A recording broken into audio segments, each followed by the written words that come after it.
I'd like to call this meeting to order for the Board of Education for the School District of Baraboo for Monday, February the 23rd, 2015, with roll call. Mr. Cummings. Here. Mr. McNevin. Here. Mr. Meering. Here. Mr. Mortimer. Here. Ms. Riley. Here. Mr. Vedro. Here. And Vodak here. Continue with the pledge. The flag's behind the counter by the clock.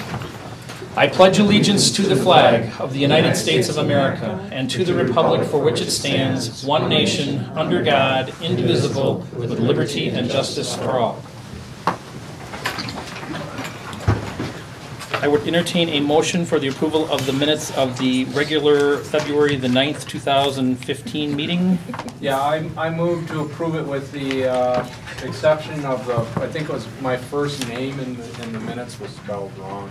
That's the only change that I would make. Is there a second? Second.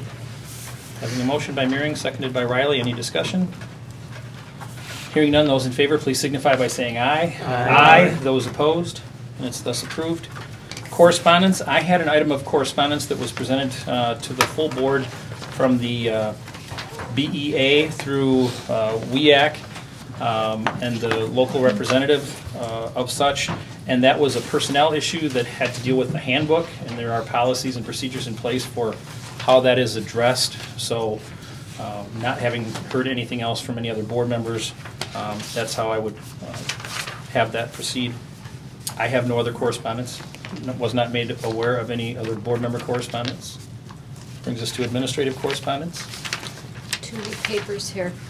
I mentioned two pieces of correspondence in my notes to the board. One was the award notice for our high school science teacher, Spencer Rollinger, for the new teacher scholarship. There's only two in Wisconsin that are provided.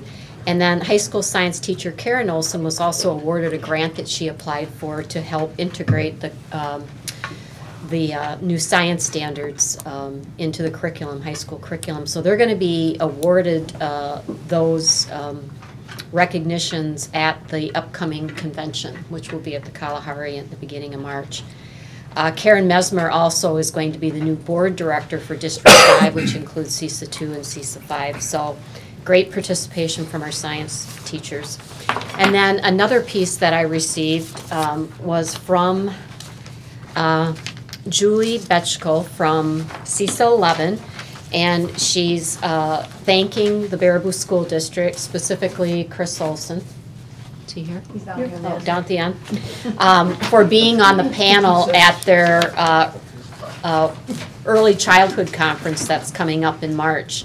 There's only 4 districts that are participating in that panel: Baraboo, Racine, Verona, and Wausau.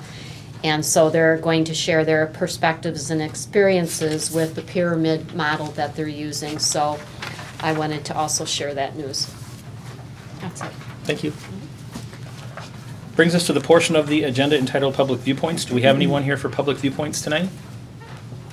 Any public viewpoints? Any public viewpoints? Hearing none, move on to the portion of the agenda, staff and student recognition, which is always one of the highlights of the evening. And we have Ms. Schumacher with us tonight. Do we want to delay it a few minutes? Do we have kids coming tonight? I'm not sure. I know our middle schooler, when I talked to his mom, he was not coming. Okay. And I'm not sure about our 5th grader either, so I don't believe that they are. Oh, that's too bad. Okay, well, at least you're here representing them. And so can you just talk a little bit about the spelling bee and about how we did? Yes. So this year, we participated in the Scripps National Spelling Bee, and we have for many years. And this year we kind of reorganized the spelling bee a little differently because the Scripps Bee is meant to be grades 5 through 8, so we actually coordinated a district 5 through 8 bee. So I worked with the elementary gifted and talented coaches and reading specialists in order for them to find out at their building level bees, their top 5th graders. And those 5th graders joined our top 6th, 7th, and 8th grade students to hold a District B, which we held in January. So Kathy Kramer is here today because she helped represent the elementary gifted and talented coaches, and she helped with the East candidate, Eric Gomes, who ended up being the winner, a 5th grader, was the winner of the district spelling bee. So he took 1st place, and Max Stats, grade 6, took 2nd place. So overall, I believe we had 37 students participate from grades 5 through 8. It was a really exciting event. We were very impressed with the spelling skills of the students that did participate in the event. Our winner, Eric, 5th grade, has a lot of potential. He's got a few more years that he's eligible to participate, so that's exciting. But he ended up winning the bee as they went into the 12th round by spelling the word synecdoche, which a lot of 5th graders can't pronounce, let alone spell, or older people for that matter.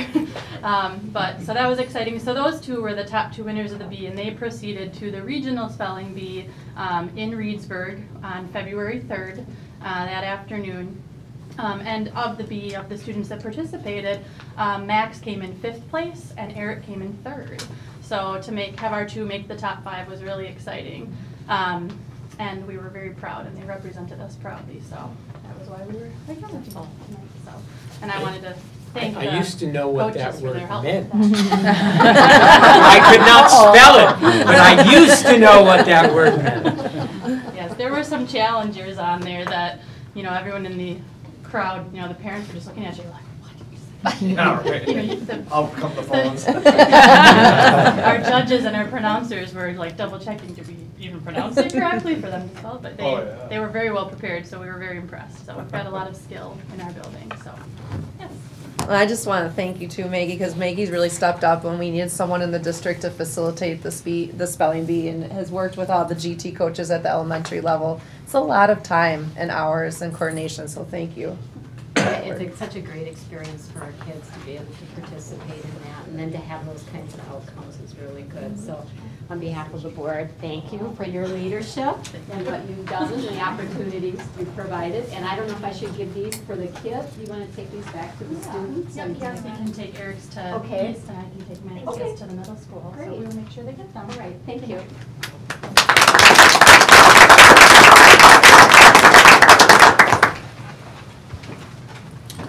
Brings us to item 5, public hearing. Public hearing on proposed reorganization of the school district territory boundaries pursuant to a petition. Do we have anyone here tonight to speak on that behalf? Okay, I just want to kind of expand upon what the public hearing aspect of it is. We received the petition. Obviously, this is properties that are in the Reedsburg School District currently. So the Reedsburg School District is going through a similar, or already has gone through a similar process with their agenda to have a hearing in regards to that proposed change. And according to the statute, which is 117.12, the school board, which would be us, the first meeting in February after receiving the receipt of the petition, we are to decide and listen as to whether or not we want to pursue adding that to our district, which would of course require that it be removed from the Reedsburg School District. So that having been said, there are 5 parcels, I believe, and Jeff, if I'm misrepresenting anything, please let me know, but there are 5 parcels that are represented, and I would like to afford you an opportunity as to why you want to join us. Thank you so much. My name is Sarah Jesse, and I represent those 8 5. properties, I'm sorry. Oh, is it 8? Great, 8 your name, properties. Your name? My official name is Catherine Jesse. I go by my middle name of Sarah. Okay. So Catherine Sarah Jesse. And thank you all for hearing me tonight. In addition to feeling that Baraboo is our community, we work here, we shop here, we do our business here. We live closer to each of the Baraboo schools that our children would go to. I made a little graphic. It's going to be way too small for you all to see, but we're about 8 miles. We live out on Shady Lane Road by Muir Lake, so we're in Lake Delton. And we're about 8 miles to each of the Baraboo schools that our children would attend, and we're anywhere from 9 to 12 miles to the schools in Reedsburg, which doesn't sound like a huge difference, but the time is really a big factor. For example, for us to drive our children to the Reedsburg area high school, we have to go through 5 traffic lights. It takes about 25 minutes, and to get here from our house, there are no traffic lights, and it takes half that time, about 12 minutes. So we would really like to be part of the Baraboo School District. Our neighbors are all part of the Baraboo School District. We're kind of an odd little island out on Shady Lane Road. It's pretty agricultural out there. Across the street, our neighbors use the bus to the Baraboo School District. So, you know, a Baraboo school bus passes our house every morning. We just feel it's sad that our children can't get on that school bus. We would really like to, so thank you for hearing our petition. Thank you. We do have that as an actionable item on our agenda, on page 2 of the agenda, which is under E for new business, which would be when the board will actually act upon the request. And as you're probably well aware, depending upon the actions of tonight, you have the right to appeal, which I'm sure you're aware of how that all works. So if you're Kevin, gonna, at that point, could we even ask her questions at that point? if she's willing to answer, absolutely, it's her time. Yeah, okay, Do you want but to we'll, mention we'll do it at that point. Okay. Okay, okay. Huh? See, Kevin, could you Yeah, I explain don't just know. exactly how this works? Now, it I will- sounds like Reedsburg turned it down, He- right? I will Jeff will speak to explain, this yeah. later in the meeting when we actually take it up to approve or deny. Yeah, thank you. Okay, thank you. Hang with us for a while. Brings us up to the portion entitled Reports, and we were going to have a gentleman with us tonight to speak to the Wisconsin Rural Schools Alliance. There was information presented to the board. He's unable to be with us tonight. He had a personal emergency that came up, and he's not with us. There was information that was provided in your board packet.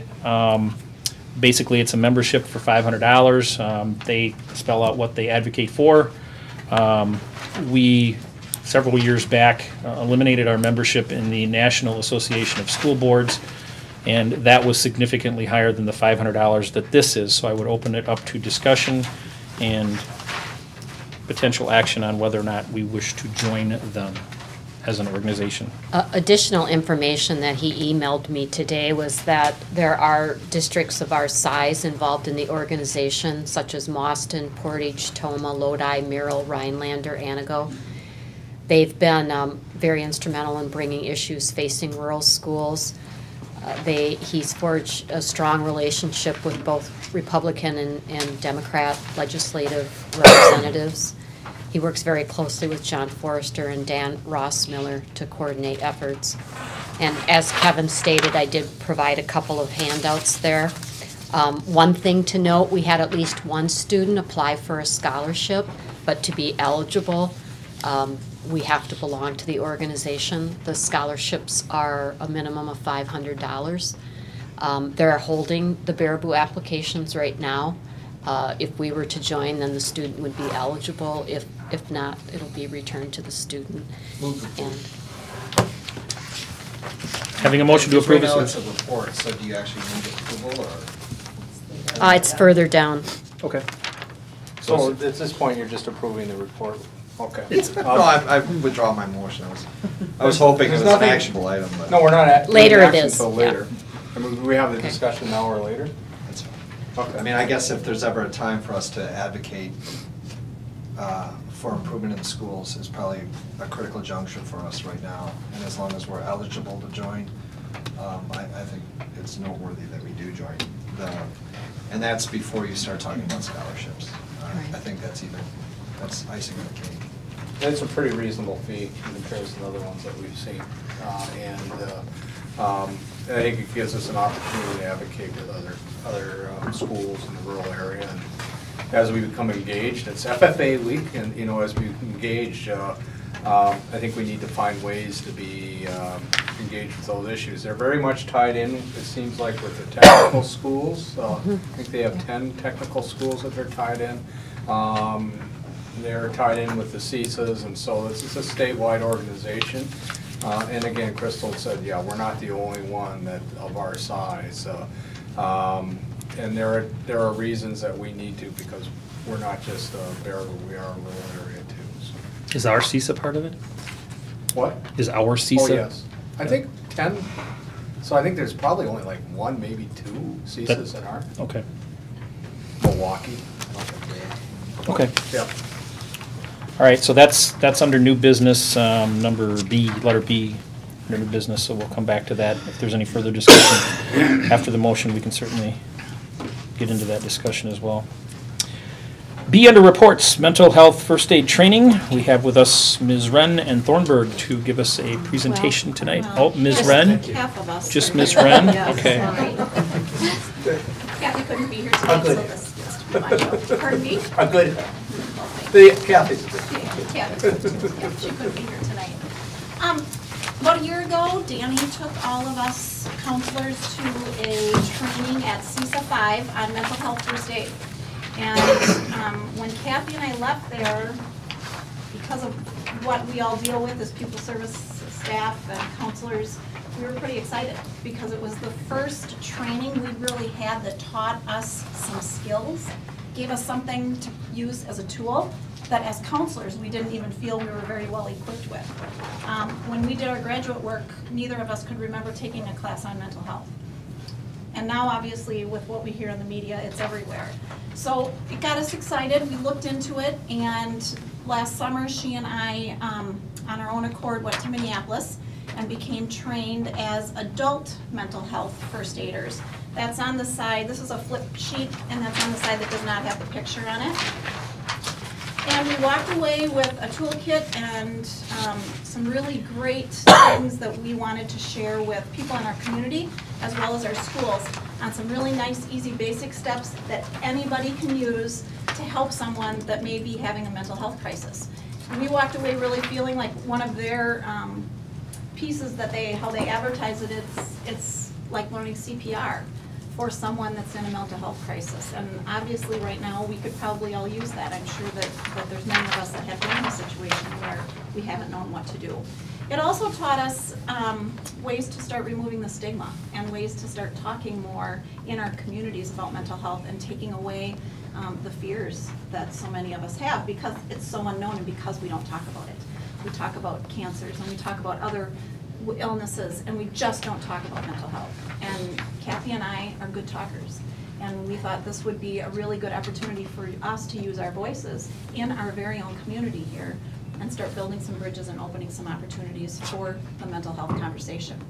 So we came back, we were all excited, and we sat down with Daddy and we were all excited, and we said we really would like to get trained in the youth portion of this, which is fairly new. This is from Australia, and they brought it over in 2008 and did the adult portion, and then just a few years ago implemented the youth portion. So thank you very much for the opportunity to travel to Dallas, Texas in January and become trained as youth mental health first aiders. And it was a phenomenal, very intense training as the adult one was. We were there for 4 days and came back now ready to train other adults in youth mental health first aid. We feel even better equipped. A lot of the steps that we learned were much the same, but there was a lot more that we, again, as counselors, when we think we know so much and that we deal with it every day, really opened our eyes to even more opportunities that we can offer. And we hope we can offer it to our staff, and we've had some conversation about that. So I just wanted to bring this sheet. The back of it talks a little bit about youth. The other side talks about the adult, so that all of you can better understand what we can offer. And again, we hope to get this out in our community over spring break. We were in the continuing ed flyer at UW-Baraboo. We are doing a training there on Tuesday and Thursday of spring break, and we have 31 people at each training. On Monday of that week, we'll be up in Ashland at CISA 12 training. They're having a mental health summit there, and we'll be there training. Right now she has 30. We really like to cap it at 30, but she has about 30. And on Wednesday, we'll be training here of spring break with Mark Shaw and several of the police officers from the Baraboo PD. We trained Ruth Browning in August. She was part of kind of a pilot that we did here. And she even said, you know, as officers, how often we deal with this, and what she walked away with, she felt like it was she could use too. So we're really excited. I just wanted to share it with you, but mostly Kathy and I really wanted to say thank you for the opportunity to go to Dallas, because it was phenomenal. It really was very emotional, very moving, and really exciting. Thank you, Anne, for doing that. And the administrative team will be trained in August.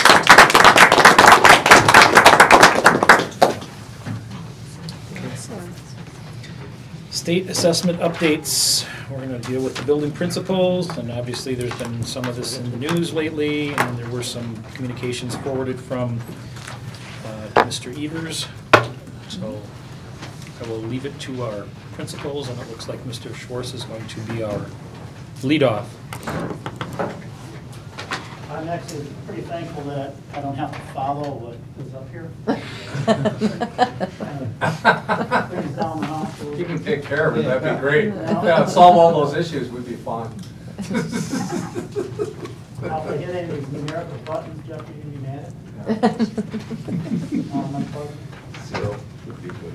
Control. Okay.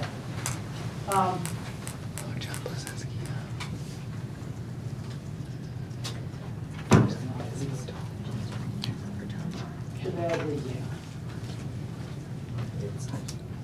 You want to make the full screen for it? I have some handouts for you. Might help. Knocked down a small tree today. Well, just in case. Just squells the rumor of the paperless society. Well, I'm old school, kind of. One more. Okay. All right. Oh, you're making it.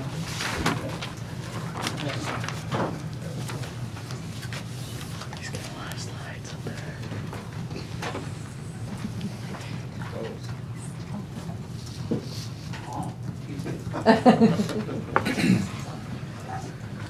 Doesn't look balanced. Trying to be funny, Doug. I know. Trying to kill some time. Gotta be smarter here. I think little people. Oh, that's enough. There. No, very little. Yeah, tiny bits.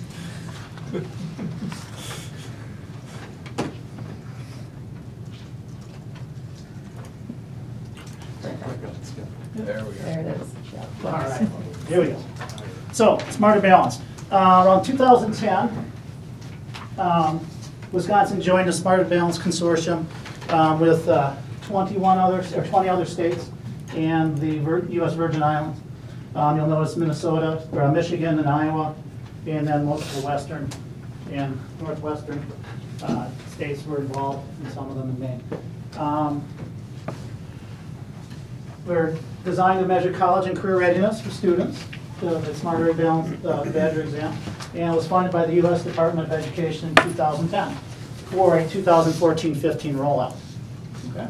So it's been in the works for quite a while. This wasn't something that someone came up with overnight and said, well, we're going to make this Badger exam. So that's been 4 years in the making. What do we get from it? We get accurate description of students' college and career readiness, their achievement and growth. It provides valuable, reliable, and fair measures of students' progress. And it provides an efficient and precise measurement of achievement. And it also gives our parents, all of our stakeholders, online reporting that's secure. So what does the assessment look like? Lori said I had 35 minutes. So. Well, and can I just say something while you're setting it up? Yep.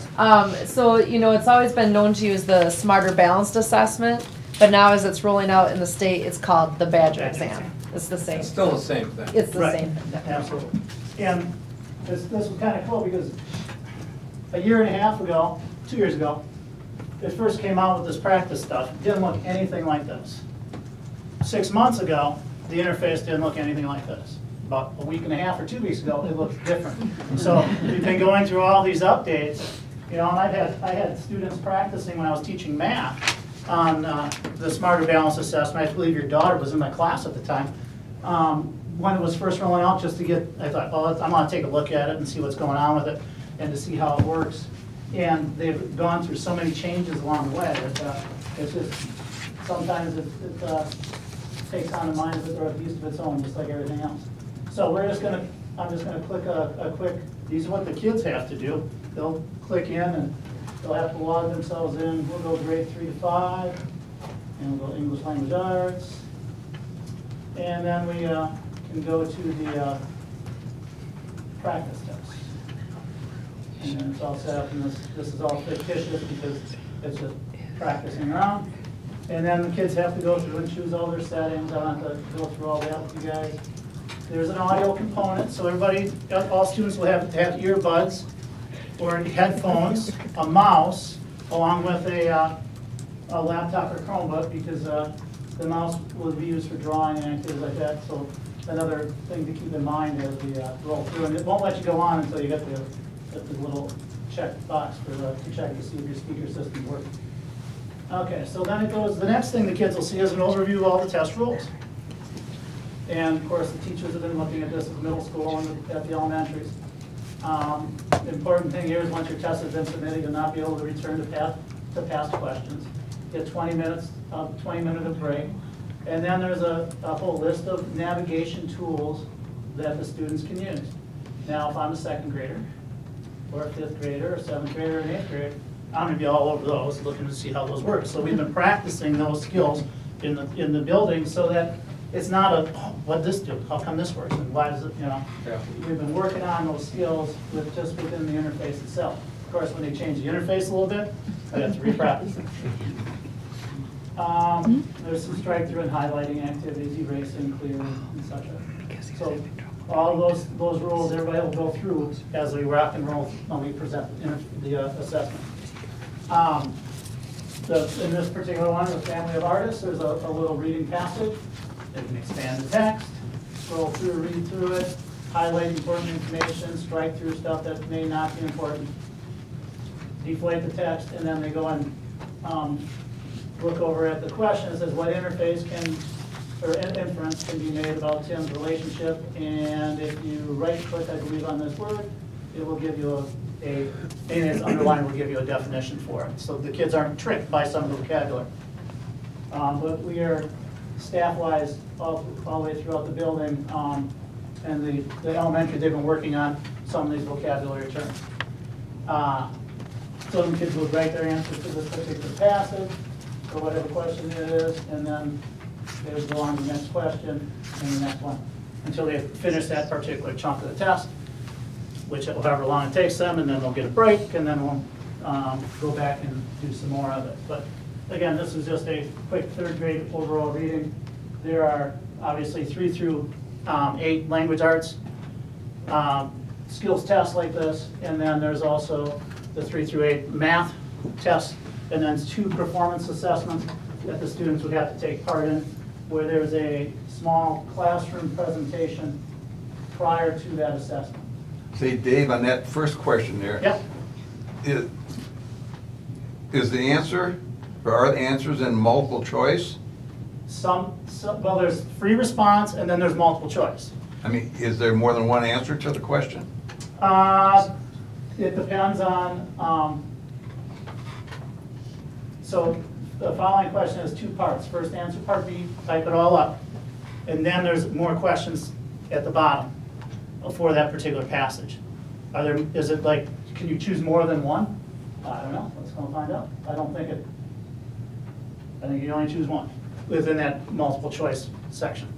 I think, Ed, are you asking like where the student types in the response, is there a right or wrong answer? They have a rubric, how they score it. So they get some points for some accuracy and lose points with it. Who scores it?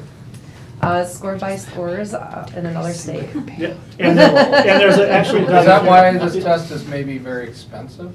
If you're interested, Doug, you could partially because there's a look it lot up. of work to test. There's a place on the DPI website that they're looking for people to do the evaluations, the scoring. They'll send you the rubric and run you through some short trainings, and you could, possibly do that. Yeah. I know the Sue Gouge is that would require me to have good English. Yeah. I remember Sue Gouge used to do that for the WKCE back in the day, or back away from. So that's what it looks like. And again, the 3rd grade test is going to look different than the 4th grade test. The 4th grade test is going to look different than the 5th grade test. I gave you some samples of the performance tasks. I gave you one for 3rd grade, one for 5th grade, and one for 8th grade. They're all stapled together underneath the frequently asked questions page. And obviously, you'll notice that it gets more difficult as they go on. Dave, will the students take this test in October again? Now, we're going to be doing that late April and early May. So last week of April into the middle of May. The data will be back then in the fall for the start of the new year? The data should be back really quickly, within a month, I think. Well, but the kids will be out of school pretty soon after that happens. Right. So the data will be used by teachers in the next grade. Yes. How are we planning on, how and when are we implementing again? Early, there we go.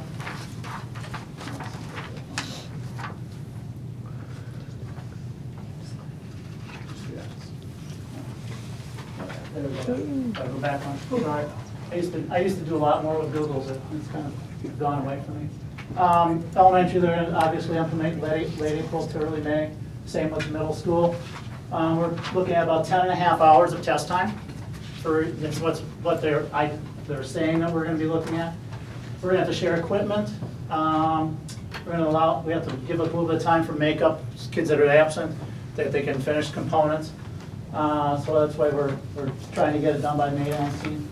And we're still working out the scheduling details with the middle school and the elementary and the tech services, because devices are going to have to be shared amongst the buildings, because we don't have enough devices to test all the middle school kids, and the elementaries are not going to have enough devices to test groups of students as well. So there'll be some flow back and forth there. So this test isn't a test that you would take at the beginning of the year and then at the end of the year to see how much they've learned? No. Is that correct? That's correct, Ed. So this is our new state accountability assessment for grades 3 through 8. So it's replacing the WKC that used to measure reading and math, and now we have it in the spring versus the fall. And this is going to be used for our school accountability report cards. It gives us a score for our student performance. But next year, we can evaluate their growth from The growth from one year to the next. Oh, sorry. Compared to the WKCE time that the district put into WKCE testing, this is more time? It is. It is. Yeah. But I think the results are going to be a lot more accurate and more user-friendly to us in a more timely manner, whereas the WKCE is, you kind of looked at them and you could really make a lot of academic judgments based on just the WKCE data. The Badger exam, or what's going to be its equivalent in the future, will give us a better gauge of where they're college and career ready, because the WKCE really didn't show a lot of that for us. We'll have it by the time the data retreats. Yeah. Keep in mind the proposal in Madison is to only use this assessment for 1 year and then be prohibited to use it after that, so. Well, we're proceeding ahead. We're Stay in the teaching course. Common Core, full speed ahead. So what are we doing to get ready? There's lots of practice test sessions going on. There's released question banks that the students are experiencing in their classrooms, along with their regular instruction. I know that the 6th to 8th grade math group has decided to use warm-up problems. In other words, those little problems that the kids get at the beginning of the class, so the teacher can take their attendance and do all that kind of stuff. They're working through some of these questions that are, just getting them used to seeing that type of format. They're doing weekly practice on similar test items, so that the staff has changed the way they write some of their assessment questions to mirror the way the wording is on the Smarter Balance, because they've looked at the types of questions the kids are working on. 8th grade high school orientation registration day. All of our 8th grade students had an opportunity to sit for about 45 minutes with the English language arts and the math practice test as they rotated through, because we had a group here at the high school, we had a group that was doing a reading activity at the middle school, and we had another group of students taking or practicing on this test. And then there's the listening comprehension sessions. Some of our special needs instructors are giving students practice in actually doing the listening activities for comprehension, so that they're ready for the audio version that's going to be coming up for them on the English Language Arts part. Dave, excuse me. Yep. With all those practicing testing things you're doing, is this taken away from instruction time? Not significantly. I can say that like those like in the math, that warm-up window is about 3 minutes. They're going to do them anyway, but now they're dialed into practice items from the test, so the kids see those instead of doing a different type of warm-up. Okay. Weekly math, English Language Arts performance test practice activities. The elementary is doing a lot of stuff on that. In their practice tests, their keyboarding skills, vocab review, Doing some nonfiction reading activities, because a lot of the stuff in the Badger exam is going to be nonfiction. And they're exposing them to testing formats to students and the teachers as well. A big part of the preparation is getting our students acclimated to the tools that they're going to be using, and then the technical skills that they're going to need, the keyboarding skills to navigate through the test. So in each grade, are they going to be using the same devices? Yes, they're going to have to So share. there won't be some devices. people on iPads, some people on Chromebook? You can't use an iPad on this unless you have a keyboard attached to it. But it's probably cumbersome. Right. Yeah, okay. I would assume that we'd probably be looking at mostly Chromebooks, because that's a very common platform that everybody has carts of, whereas the MacBooks, we don't have lots of carts of those. So, and that the MacBook interface interacts just a little bit differently with the exam, at least at the practice time, than the Chromebook does. So, is it pretty user friendly? Because I mean, I think like a year ago, I know we were talking that there were some real problems that they were. it's come a long way. Yeah. You know, and the kids are resilient, you know, and they get the, again, we've been kind of working through this for a good year now. Sure. As far as getting the staff on board, seeing what it looks like, and then Yeah. having some of the kids do some of those practice assessments, so yeah. Good. Good. And what can you guys do? You can log on and take one, you know? It's the Badger, just type in Badger exam practice, or the practice Badger exam, will take you right to that website that I showed you. Just click in at the bottom, pick a grade, and take a look at what these kids are going to be assessed. We're asking our parents to do that before this assessment rolls out. We're going to send them a letter and say, here, this assessment's coming, take a look, and see what your kids are going to be asked about. So, and then read over the Badger exam literature on the DPI website. I also included a copy of the letter from Tony Evers about the state's his position on the Badger exam. It's on the bottom of your packet. For the political outlook, and you know, they're talking $50 million in state aid coming, or federal aid coming to the state if we don't participate in this, which, you know, would make a big dent in how we fund our programs at school. So that one right there kind of jumps out and says, I think we should continue on the back of the line. Thank you, Dave. Yep. Thank you.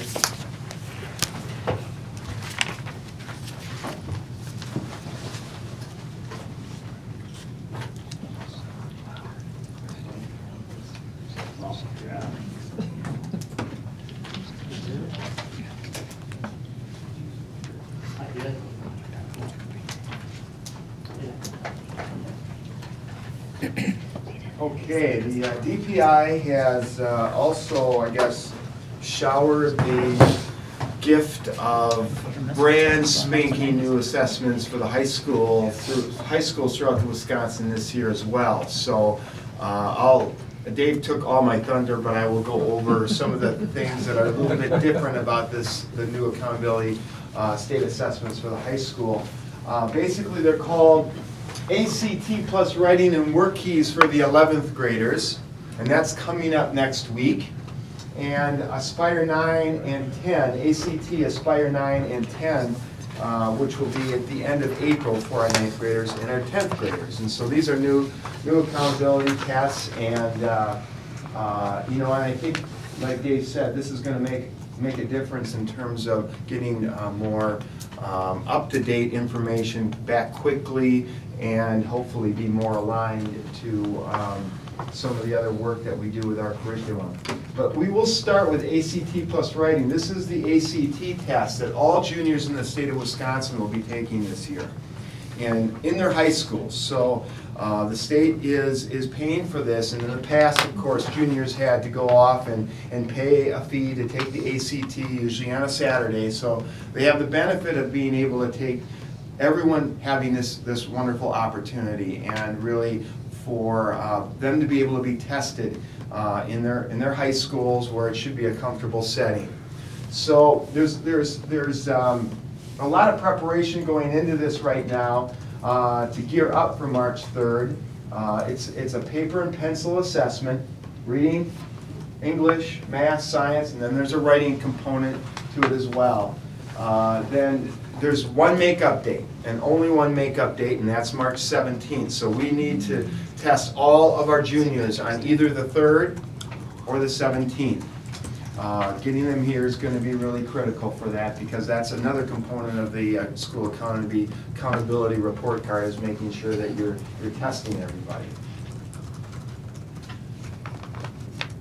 The following day, on March 4th, all of those same juniors are going to take the work keys assessment, and this is a kind of workforce readiness assessment. And it, again, measures student readiness for entry into a career or into the workforce. It has different measures, including reading for information, locating information, and applied mathematics. And then students can earn a National Career Readiness Certificate by taking this. And many businesses throughout the state of Wisconsin are recognizing this now as something that they want to see their future employees having to be able to present to them. And I think this will take on a whole life of its own as this continues to be more and more popular and it becomes better known. The ACT Work Keys is similar to the ACT test that they're taking on the 3rd. There's one makeup date for it, and it's on March 18th.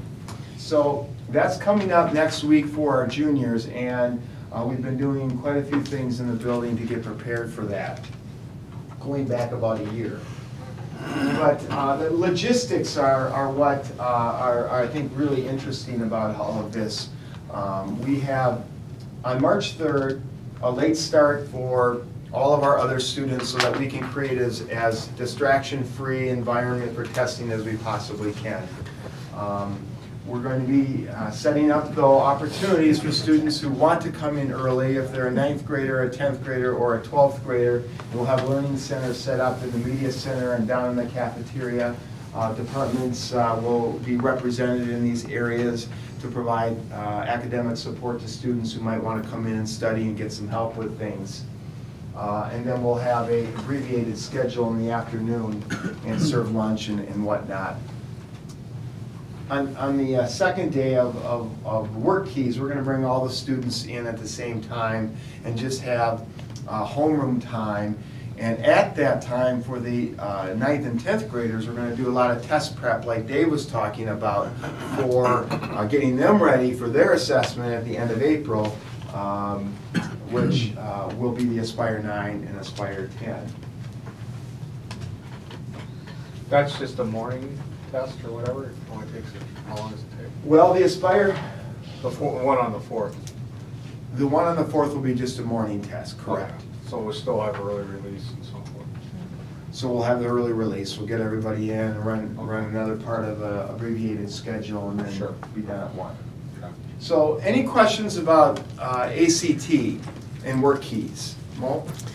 In the past, students have had the opportunity to take the ACT a second time if they don't feel that their score was one that they aren't happy with or was a bad day.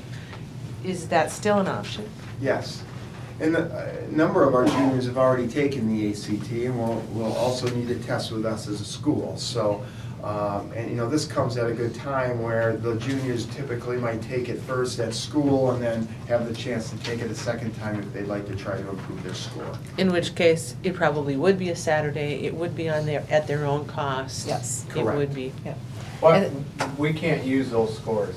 Correct. I was just Correct. going to point that out. So, you know, the scores that are used for our accountability are the scores that are collected on March 3rd. Right. Yeah. Those would be, a student deciding to take it for a second time would be interested in improving their score for college entrance.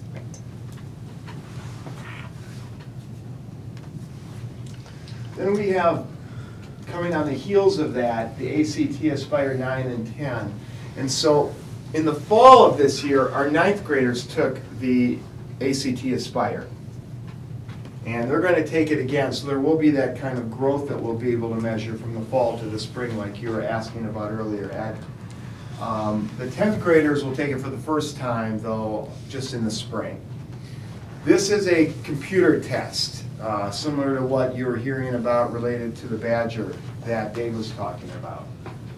So, again, there's just a lot of different logistics with getting all of this set up, but this information, we've already gotten our information back on the freshmen, and it was, you know, very nicely put together. We were able to have a parent evening session, and Lori directed that, where we were able to get that information out to the parents and talk about the results and put the results in their hands. And so our staff has also looked at all of that Aspire 9 data and from the fall, and have had a chance to look at how that impacts their instruction. And our SLO, our building SLO, is really tied to the Aspire 9 and the growth of it. And so we really tied in a lot of our building SLO or building goal, academic goal, into this assessment. So we're relying on it for that kind of information as well. I can't thank staff enough for all the work that they put into getting ready for these tests, considering, you know, for Aspire 9 and 10, it's going to be Chromebooks, it's going to be half of this building testing, and it means a whole lot of support from technology like Matt Pellin. You know, people like Danny and people like Lori have been working hard for a long time to help get all of this organized for us. People like Andy Wallvogel, one of our school counselors, has done a tremendous amount as well. So a lot of people putting their wrapping their arms around this to make sure that we're organized and that the students have as distraction-free kind of testing environment as possible. That's it. Questions? We have Explore data so that we can say, okay, does it seem like they're tracking? We can check that too. Mm-hmm. Yeah, the best way for us to use our past Explore and Plan data is to look at trend data for our juniors who will have that same two-digit score. Right? Okay, that'd be interesting to see how that works. Mm-hmm.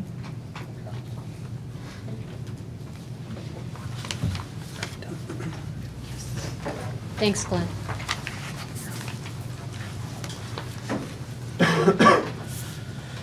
Okay, brings us to D, 2015-2016 budget presentation. Right, so you have two documents in your packet that I've prepared, a 15-16 budget planning calendar and also a budget planning guidelines. I'm just going to talk about the budget planning calendar briefly. This is the calendar that I shared with finance in late January, early February, late January. And it just basically outlines the steps we're going to take towards building a budget for 2015-2016. A couple dates that I want to point out. February, we did have at our DLT session a brief presentation with our administrative team on how to put their budgets into our financial software. So at this point, administrators are starting to build their budgets and getting it into our software. As they build that, we will then review it once they're due. You'll note that the due date for those budgets to be entered into the system is April 1st. Some other items I want to mention, later in April is when I will be preparing the first comprehensive draft of the budget. I expect to take the first draft of that budget to the Finance Committee on April 27th.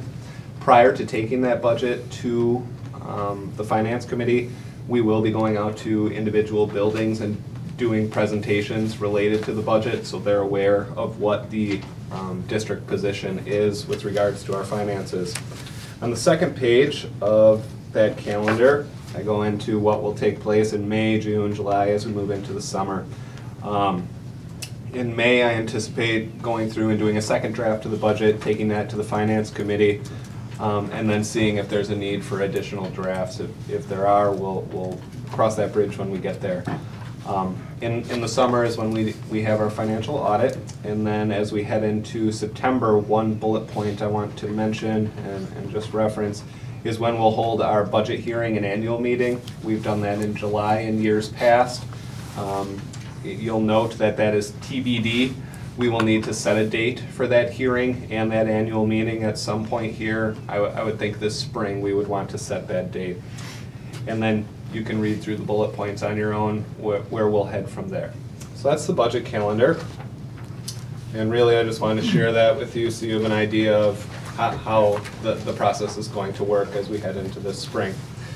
The other item that I shared with you and administrative team, I also just shared this link with all of you, or this attachment with all of you.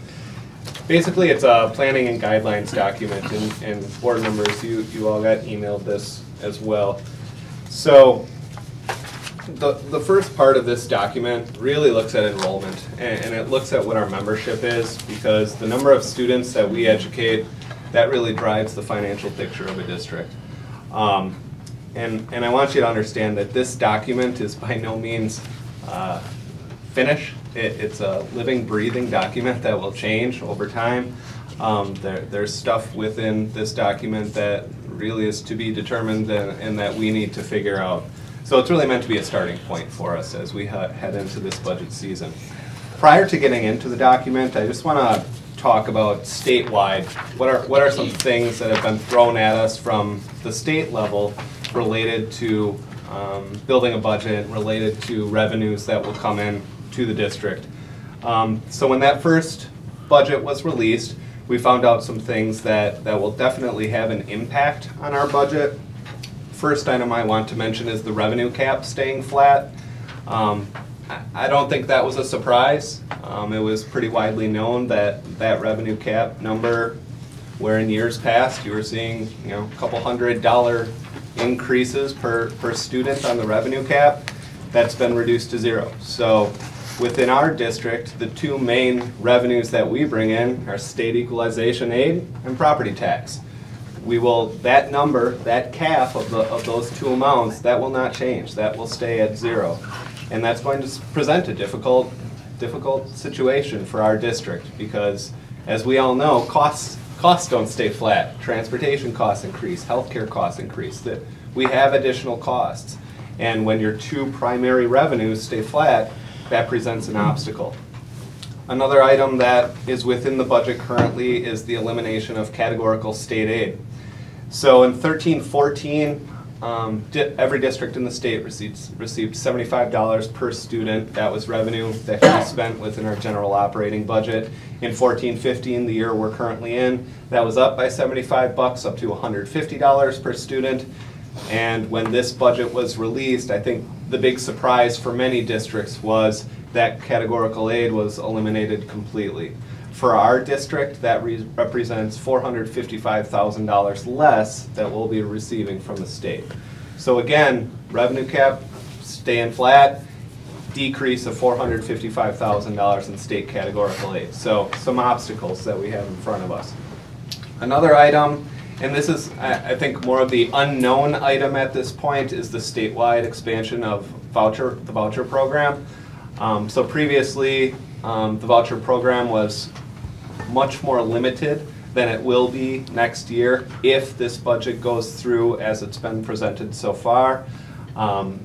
This was more specific to Milwaukee and Racine in years past, and now it's been opened up statewide, but there was a cap of enrollment of the number of students that could basically take a voucher and go to private school and use that voucher to pay for it. That cap is proposed to be lifted. So really how that would impact our district at this point is unclear, because we don't know the number of students that would leave to head out there and try to obtain a voucher and go to a private school.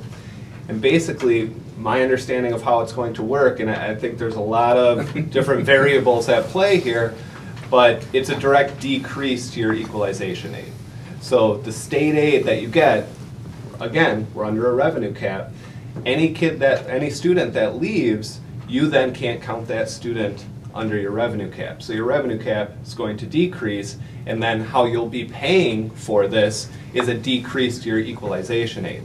So your revenue cap won't change once the students are gone. So when that aid decreases, it has to be made up somewhere. And that's, I think, the muddied water at that point is exactly how that is going to work. Could I have a quick question on that? Is when you say the decrease of equalization aid, right? Let's say we didn't lose any students at all, but Portage lost a couple of, or 10 students. Is it a decrease to just their equalization aid, or is it to the first draw of the state money? Or is that one of those to be determined? Talk to 8 different business managers, you'll get 8 different answers on that question. Yeah, right because now. even if we didn't lose any students, I mean, currently, Still haven't- we pay $250,000. It's to my the state understanding. For the Milwaukee students that are. Yeah, they're vouchers. going to take total costs, they're gonna pool it across the state, divvy it up amongst the different districts, and then it's decreased on a basically a prorated basis. So we may lose even if we didn't lose a student. That's my understanding at this point. Yeah. So, we'll see though. And as I mentioned before, these are proposals. These are out there, these need to be debated and talked about at the state level. We'll see where this heads. Can you, if you talked about it, I missed it and I'm sorry, but give me a further explanation about the hold harmless reduction and the declining enrollment exemption reduction? Sure, so as a district, over the course of, your membership is averaged over 3 years. Our membership has been in a decline. The amount of that decline qualified us for these exemptions. Looking forward to next year, those exemptions are a 1-year deal.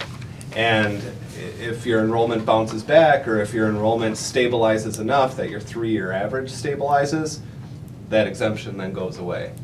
So at this point, and I'll get to this a little bit later on when we get to that page, at this point, I've really presented doomsday. That's the worst case scenario, is that we don't have, our revenue limit does not change at all, and that the exemptions fully go away at this point.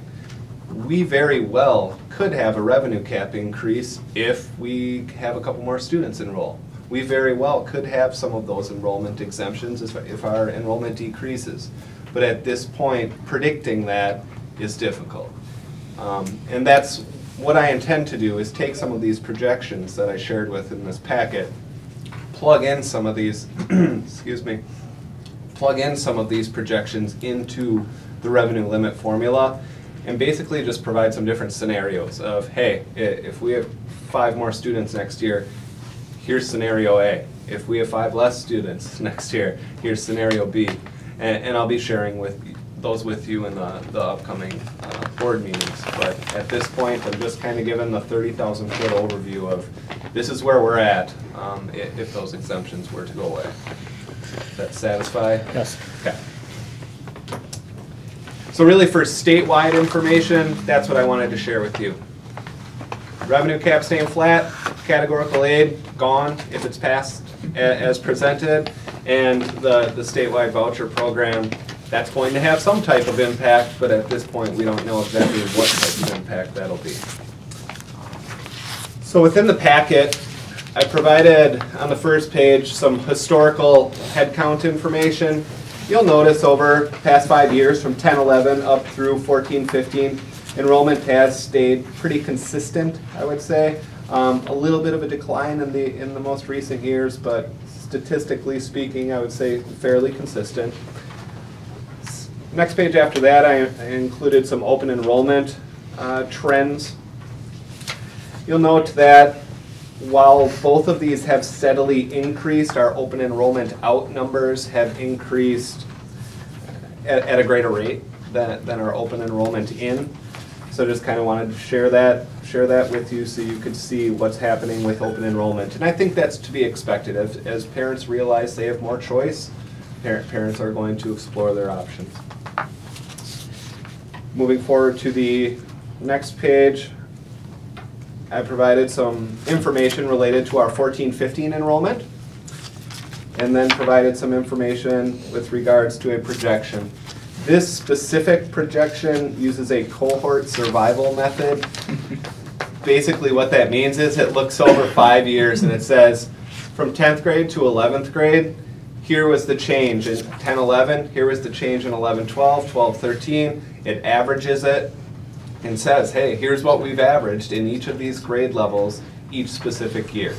Is it a perfect science? Absolutely not, but it's one method that's out there. So really this is more for your information. I'm not going to expand too much on this. Just kind of wanted you to see what that projection basically states. It would be a decrease of about 6 to 10 students. And realize what I have here in this packet, this is really more for informational purposes in terms of planning for staffing. This is not a number that we would go out and use for revenue limit calculations. This is not a number we would use for state aid calculations. This is for planning. Do we need to increase a teacher? Do we need to decrease a teacher? Things along those lines. Moving forward, the next page really does the same thing. It just shows our current staffing level for K through 5 and our current student-teacher ratios. And I used enrollments from the third Friday count in September to do this. You'll note that most of the grade levels are in the low 20s to 1 for staffing. Again, more informational, more information for you with regards to ratios and numbers of students at each grade level. But this is looking more at the projection at 15-16 versus what we had this year. Finally, we get to a page called Approved Staffing Changes. This is what we have done at this point. So first bullet point states there are no teacher FTE changes planned for grades K through 5, and I arrived at that by contacting Molly, and Molly said, yeah, we're good. We'll be good for next year. Yes. So yesterday, how about in the last 5 minutes, has that changed? As I said, living, breathing document. Commit there, Molly. I needed some comedic refreshment. There's a 0.0 net approved change in FTE for a technical education teacher being added at the high school level. And basically that's because we added a teacher, but there were so many overloads with the other teachers. By adding one teacher, we still had no gain in FTE because the overloads are just going away. And the cost, you'll see the cost for it is $12,000. Taking all that pressure off of the current tech ed teachers and basically relieving them by adding another teacher. There's a 1.0 FTE approved change at the high school level for the elimination of driver's education. We've been through that discussion. And there's a 0.4 FTE approved change at the elementary level for a reduction of a reading specialist position that I believe Lori primarily served our private schools. Okay, yeah. All right, which gets us to the document that Mr. Schwartz was not too interested in presenting about. Before we go there, Yep. Jeff and Deanne, could you speak to the open enrollment numbers that we have at the elementary level? We've kind of closed off open enrollment at For the next year. Right, for the K 1, 2, 3. Hold on, I'll pull that up, Sean.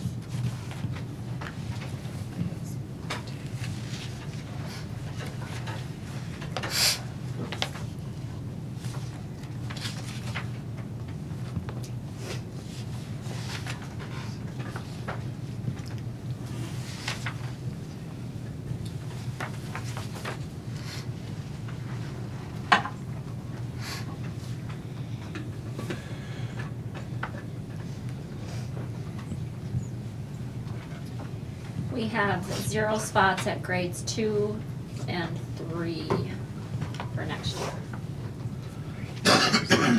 Wait, hold on. Oh, sorry, grades K, 1, 2, Right. and 4. There's 0 So spots. we've essentially blocked off the elementary entry into the district, or Yep. we've maxed out. We've maxed Do out. we have and the question is just, do we have a group of people that are wanting to come in at an early age, and we're saying, I'm sorry, we have no space, and yet there's an opportunity for you to, we're talking about declining numbers, but the first thing we do is block you into the school district. Oh, yeah. Or we'll have a family with children in multiple grade levels and one won't be able to attend because of the class size, and so then they choose another option for the whole family. I mean, if there's flexibility anywhere, it's gotta be at the beginning. I would think that once you get them in the door, it's not to view them as a customer, but essentially you get somebody involved in the school district, you have a stronger chance of retaining them. And they're not gonna come back after 4 years and say, well, do you have any openings, you know, in 5th grade now? Right. They'll have moved on, whether it's their family life or their school careers. And we could certainly open it up, but obviously that has other implications in terms of staffing, class size. Well, yes, I guess that's the planning part, is what is that number? Does that mean we told one person, I'm sorry, we have no room for your third grader? Or does that mean we have 17 kids that actually wanted to come in and we said, I'm sorry, we're full? That's why the law requires the board to act on that in January to establish those class sizes before we get those requests. And I'm wondering if it isn't almost an investment as a district to say, look, let's reduce those class numbers even further at that elementary level. Certainly, it provides more flexibility and provides more opportunity. And I'm just asking if that's a valid question or not. I don't even know if it's. Let's reduce. What do you mean by that, reduce Reduce, class you sizes? mean increase? No, I'm talking about if you increase your staffing, you reduce your class load. Well, let's reduce that we'd number love from- it if we had more classrooms. Right, well. I mean, we'll be teaching in closets, because I don't think we have any open classrooms right now. No. But we are talking about options with our Yes. computer lab. Yeah, for the future. Well, yeah, and that works in some buildings, but not I mean, others, you can't depending. make the decision in a vacuum, but Mhm. clearly if it's an opportunity for us to expand the district at an entry level, that's where you want to make those kind of investments. Absolutely. And as we talk infrastructure improvements, simple investments might pay big dividends, not just for Yep. attainment, but for numbers.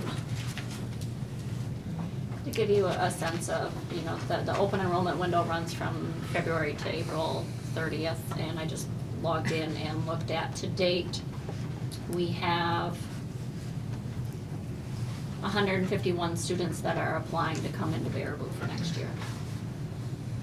And it's really early because, I mean. Well, they choose multiple Yeah. districts, don't they? They do, they can choose up to 3. It's like shopping almost. Exactly. Can you tell from the data how many of them are siblings? No. I would just have to go by last name, and that's not a fair assumption. You mean there's 151 people that possibly might want to come to Baraboo next year on open enrollment? Yep. But they could be applying to SOC and to Right, they could be boarding, applying to multiple. and then so that they'd be But paid. historically, that number's pretty consistent.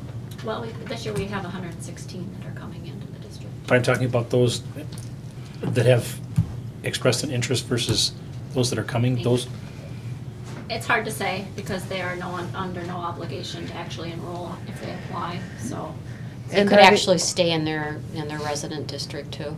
Do they have to apply every year, or some of those kids? No, the only time they have to reapply is when they go from 8th grade to 9th grade.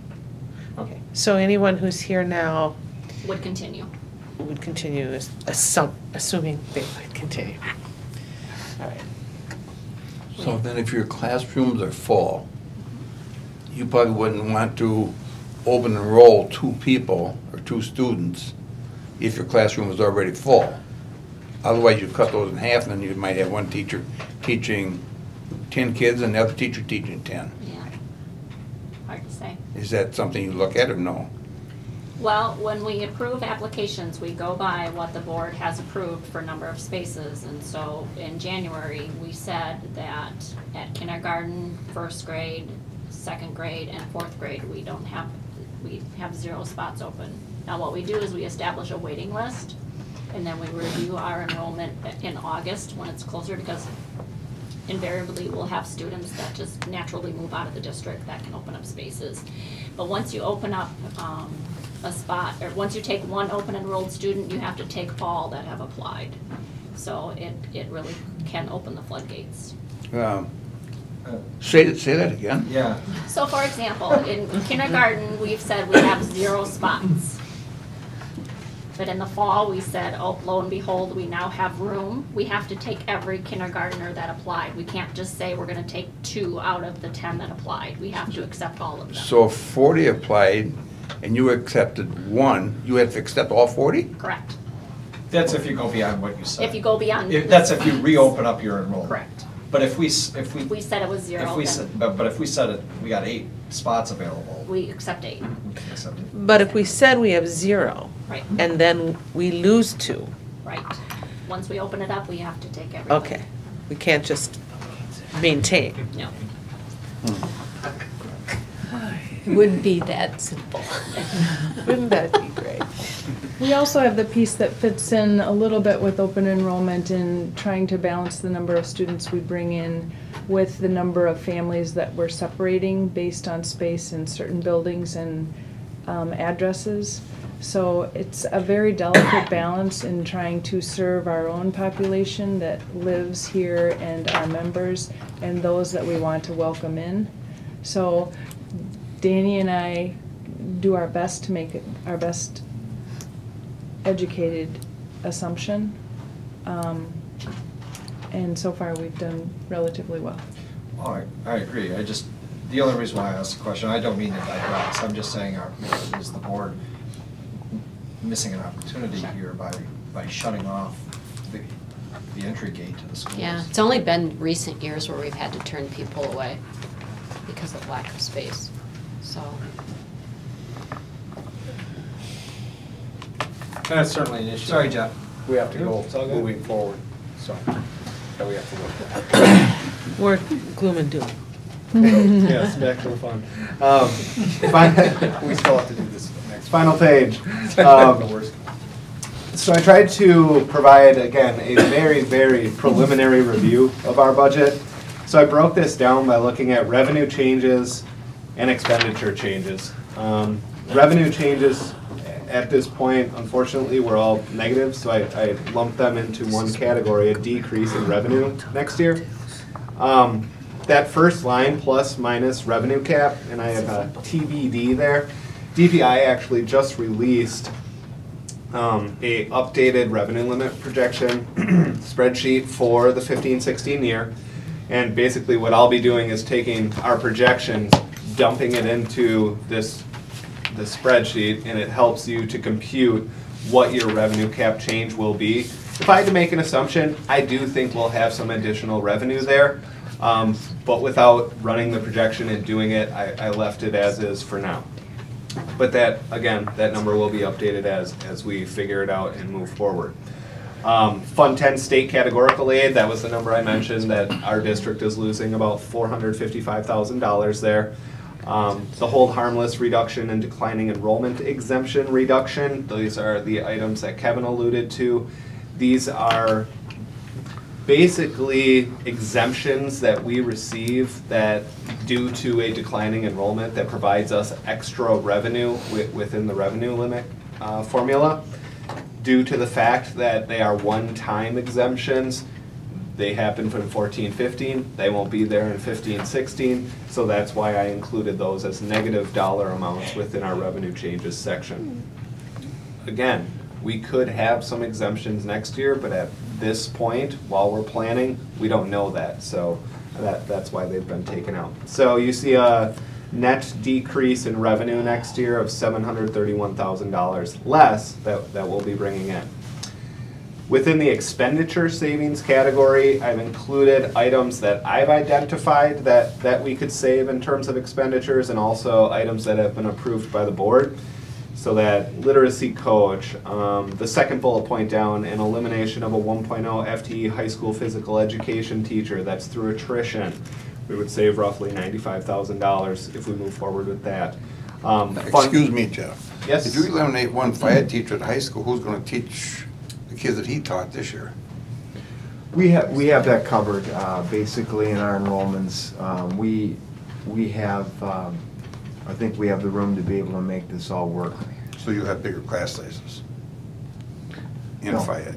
No, they won't be bigger. They might be a little bit bigger than last year, or this year, because we had the flexibility of having the additional staff, but overall, it will not be anywhere out of the ordinary. Fund 10 costs to Fund 80. Without going into too much detail there, there are some... Can you go in brief detail, at least? Yeah. Sure. Why don't I talk about that at the same time that I talk about the pool? And I mentioned this at the Finance Committee level as well. The legislature has an initiative that districts need to more closely monitor the expenditures that are paid out of our Community Services Fund.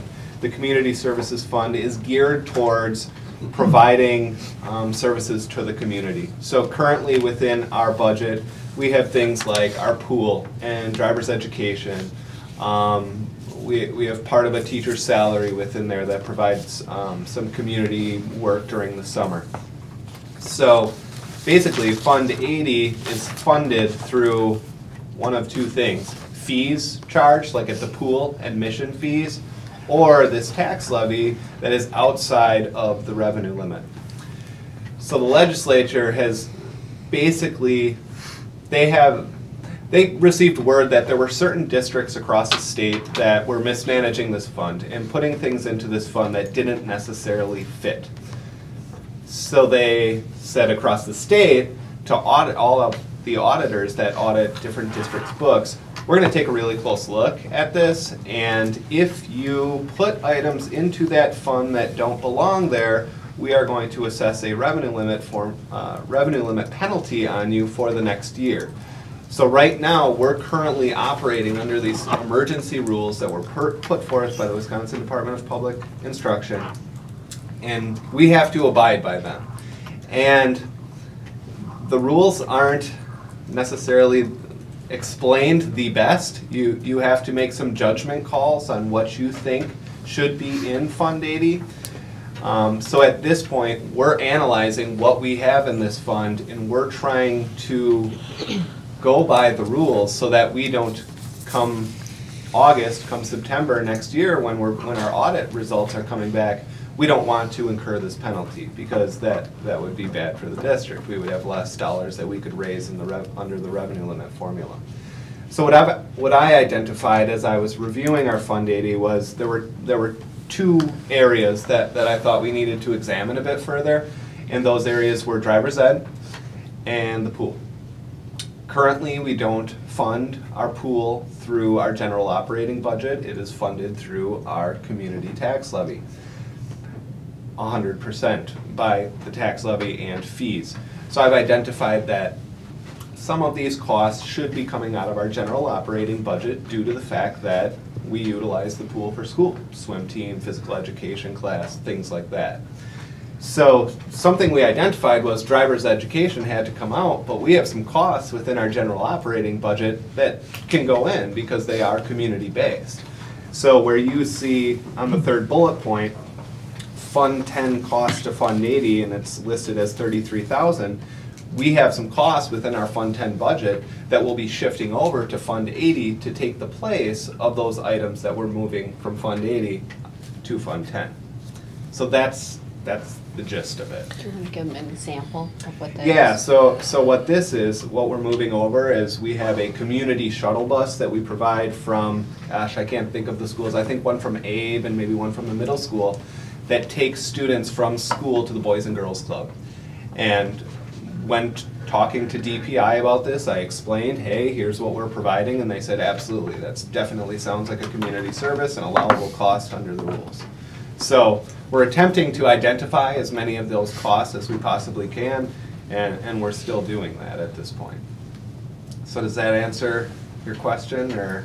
Well, yeah, and as I say, I mean, I think these are things that we have to look at. Yep. And we're gonna get into some probably cruddy conversations here because that's where we are. Right. And as much as I would kill me, does it say, okay, do we cut Phi Ed in the swimming pool? Because then I can make it more community-based, and then I can cover more of those costs. I think that's stupid, but I think we're at the state where with our finances, we may have to make some unfortunate decisions here. Yeah, and I would say programmatically shifting and doing things that hurt kids is not what we want to do here. No, I don't want to do it. Right. So while we will undoubtedly have to make some difficult decisions, yeah, we have to keep students in mind as we make those decisions. Absolutely. And we have to. This is the last thing in the world I want to do. Right. Well, Doug, this just gives me an opportunity to once again say that we need to raise hell about what the legislature is doing. Not sit here and simply accept this and rearrange deck chairs on the Titanic. How long are we going to do this? And this is to the citizens of our community. These are political decisions that are being made that are affecting your children. We as a school board have our hands tied. You, as citizens, do not. Do something to protect the future of your children. Thank you. And Peter, and I agree, but we'll have a resolution where, and both you and I probably at least will make some statements regarding that.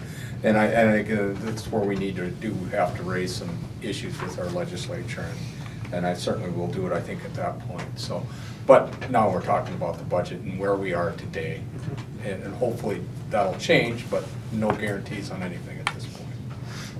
FIAD came up. Is FIAD mandatory or required by state law in Wisconsin? Because some states it isn't. I read here just a little while ago. Is it mandatory? Yes.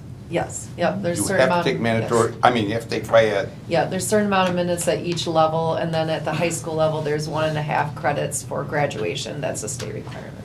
That's what I thought. Not all of the costs, though, have to be pulled out of Fund 80. Right. And so, working with Heather, as you mentioned, with finance, with the time study, and really understanding how the pool is utilized, we're still able to offer those opportunities for our kids at this point. So. I mean, we seem to be on a conversation with FIAD. I mean, and I don't think we've availed ourselves of this. But there are many of our students who are taking, they're in athletics. We can, I don't think we've done it at this point, but we can avail ourselves of the option of saying, okay, that's your FIAD credit, correct? We haven't done that yet. That's permissible in state statute. What you're talking about is the change that happened, I think, 2 years ago, where Yeah. students could do athletic participation in lieu of FIAD physical credit. education. That would be a board policy if that's the direction the I board know, wanted. but we gotta put a lot of stuff on the table, and that may be something that we need to put on the table. If it's a way that we can cut some costs. So I'm just throwing things out right now. Yeah, and one thing I'll just mention, I was going to mention this at the end, but I'll mention it now. We are not unique to having to make some of these shifts and make some of these moves. There are many districts around us that are in the exact same spot with their pool and with other programs that they have. Oh, no. Police liaisons and things along those lines, that they're using the community service fund and they're doing it the best way they knew how, and they were operating under the rules that they thought were good. They thought they were doing the right thing, and now some districts are finding out that, well, perhaps that wasn't the right thing to do. So the conversations we're going to have are not unique to Baraboo. Many of these conversations will be happening statewide, so just wanted to mention that. Sure, thank you. Couple other items I've identified as decreases to expenditures. Currently, we run our food service director's salary out of Fund 50, or out of Fund 10. I'm proposing that we move that salary to Fund 50, to our food service fund. There's a one-time decrease to the maintenance budget of $20,000 on the table. We have some retirement savings and some resignation savings that we'll have this year to the tune of $355,000. Curriculum budget savings, Lori has offered to decrease her budget next year by $50,000. Decreased OPEB cost, without going into too much detail on this, we identified in the business office that we could decrease the amount of dollars that we deposit into our OPEB trust next year, and that savings will add up to roughly $345,000. WRS rate, we budgeted at 6.9% this year. That rate has decreased to 6.8%. That will allow us to have $20,000 in savings. And we have an exorbitant amount of sick leave payouts that will occur in the current fiscal year, and those will decrease next year. So I put in a line item of $50,000 decrease for that. So when you look at it, you add up all those expenditure savings, you get a little over $1 million. So the funds to apply towards our expenditure additions is equal to $330,000. That's the amount of dollars we have to spend on the additions we're going to have next year.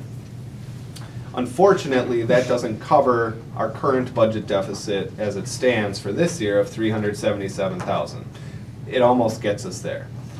Then you start taking into account all the items that are going to be additional costs to our district next year.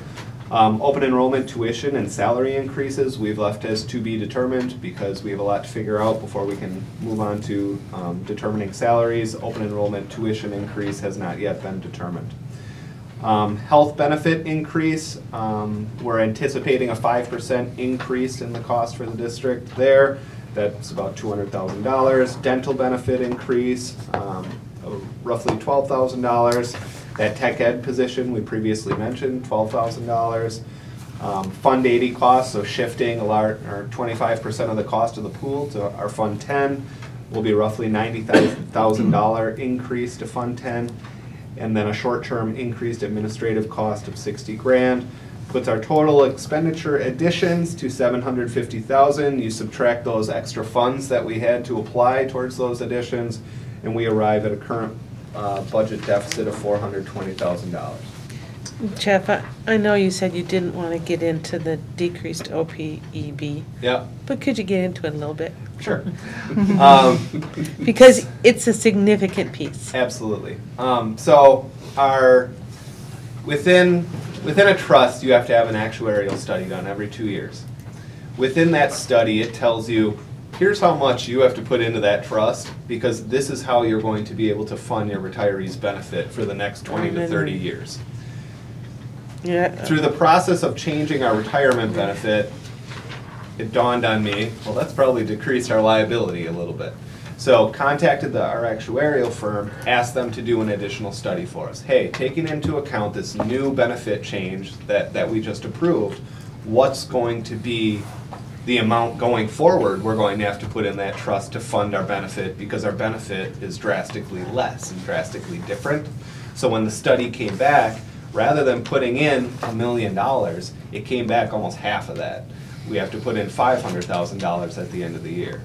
So it was a significant savings to the district for the amount that we have to put in the trust to actively fund our benefit moving forward.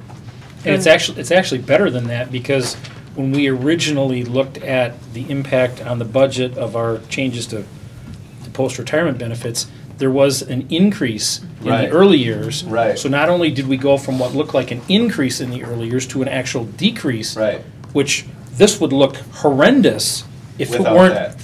for that piece. Yeah.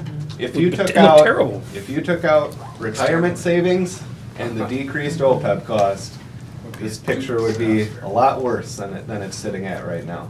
Jeff, did you put in the number that, because now we're going to, since we did modify the benefit, we're going to a cash payment, or contributions. Fully funded. Is that number calculated yet, or is that a TBD? That's not figured in because the first year of that benefit, you're going to have such a minimal amount of teachers receiving that 403B contribution that it's almost negligible. I mean, it's going to be $5,000 to $10,000, something like that. Are you talking about right? But you're essentially accruing. So you're saying that goes into the OPEB anyway, the $500 that. Because the only thing you actually have to put down as an expenditure is what you have to pay out. You're talking about the Tier 4. Yeah. Yeah. That's not worked into this. It could be worked into this, but the number of individuals that will qualify for that in year one is very, very small. Because essentially we're moving away from an OPEB or a trust for retirement benefit to a pay-as-you-go. That'll be something I'll be bringing forward later in the spring, but I'm interested in altering our trust documents to actively fund all levels, if possible. Right. But that'll be something for the board to act on as we move forward through the spring. I have one question on the Fund 80. I see plus 90 on the bottom, minus 33 on the top, rebalancing. Do we have then 57, am I thinking of this correctly? We have 50, is that right, 60, $57,000 of Fund 80 expenditures that we're not using now? You know what I'm saying? is there Fund 80, now that we pulling $90,000 out of the pool? Yep. Is there Fund 80 expenditures next year? Because we can still, again, under the current rules. Yep, you can still levy to the amount that we're Are currently we doing. are we still levying to the full amount then, next year? We'll have to make that decision. Is there is there other ways? That's what I said, we're attempting to identify items that can fill that void. We've identified the transportation item that we can help fill that void, but in terms of filling the full void at this point, we haven't settled. on Okay, it. so there is some void still at this point that might be fulfilled somewhere. Could be portions of like custodial salaries for working events and things of that It nature. would be pretty nip and tuck because we've been sort of working on that for years. Just trying to pick up little bits and pieces. But yeah, I mean, and Dr. Rissenthaler brings up a point where, you know, hey, if we do have community events where we use custodial services, which are ordinarily covered into another fund, we may be able to cover And things like we've that. been having those conversations with Dan O'Brien and Heather about how can we, you know, identify some of those items. Sure. For example, he has one custodian that lines fields for youth baseball and youth soccer and stuff like that.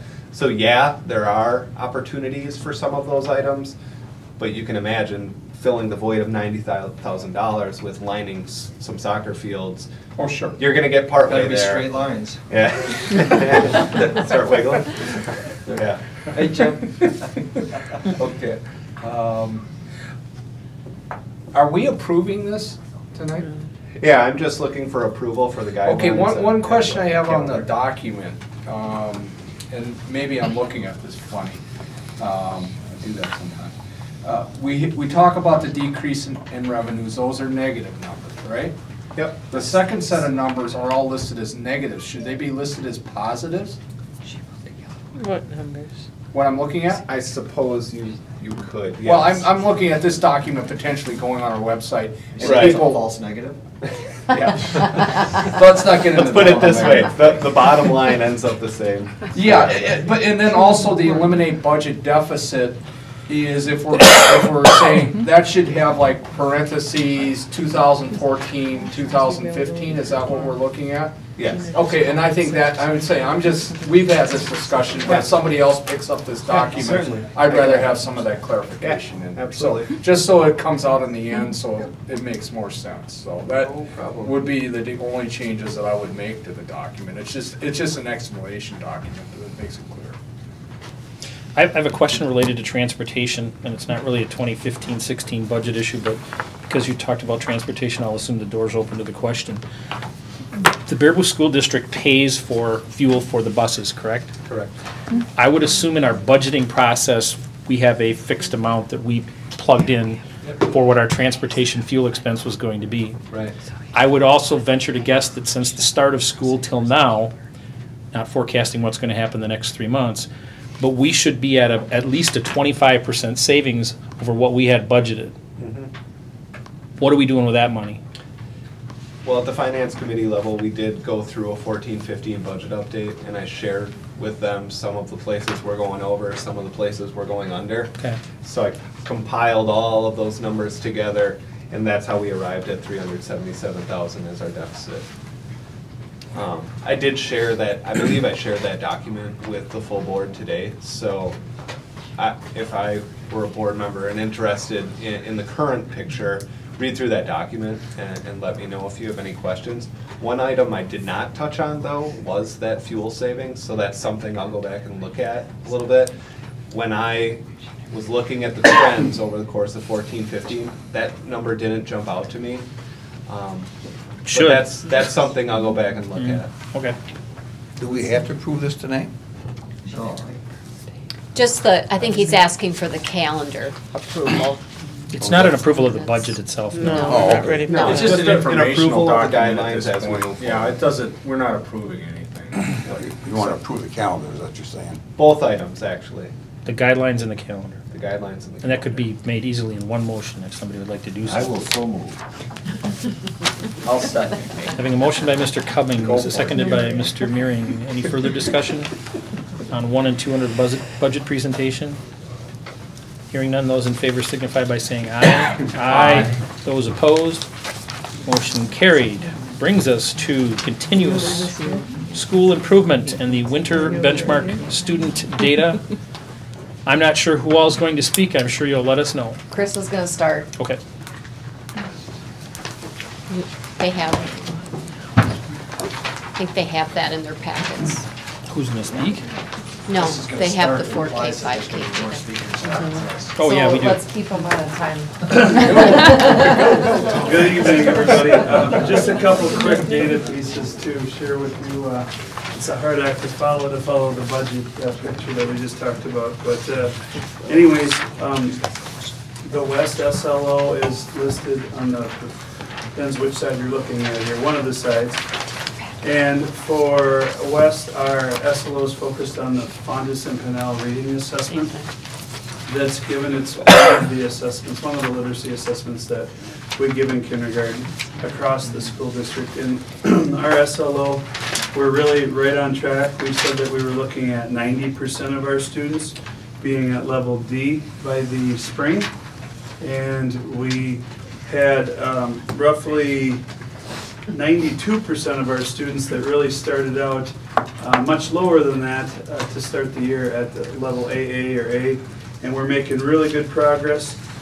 We have roughly 80% of our students that are at level C already, and we're going to continue with our coaching, with our professional development at our staff meetings in PLC.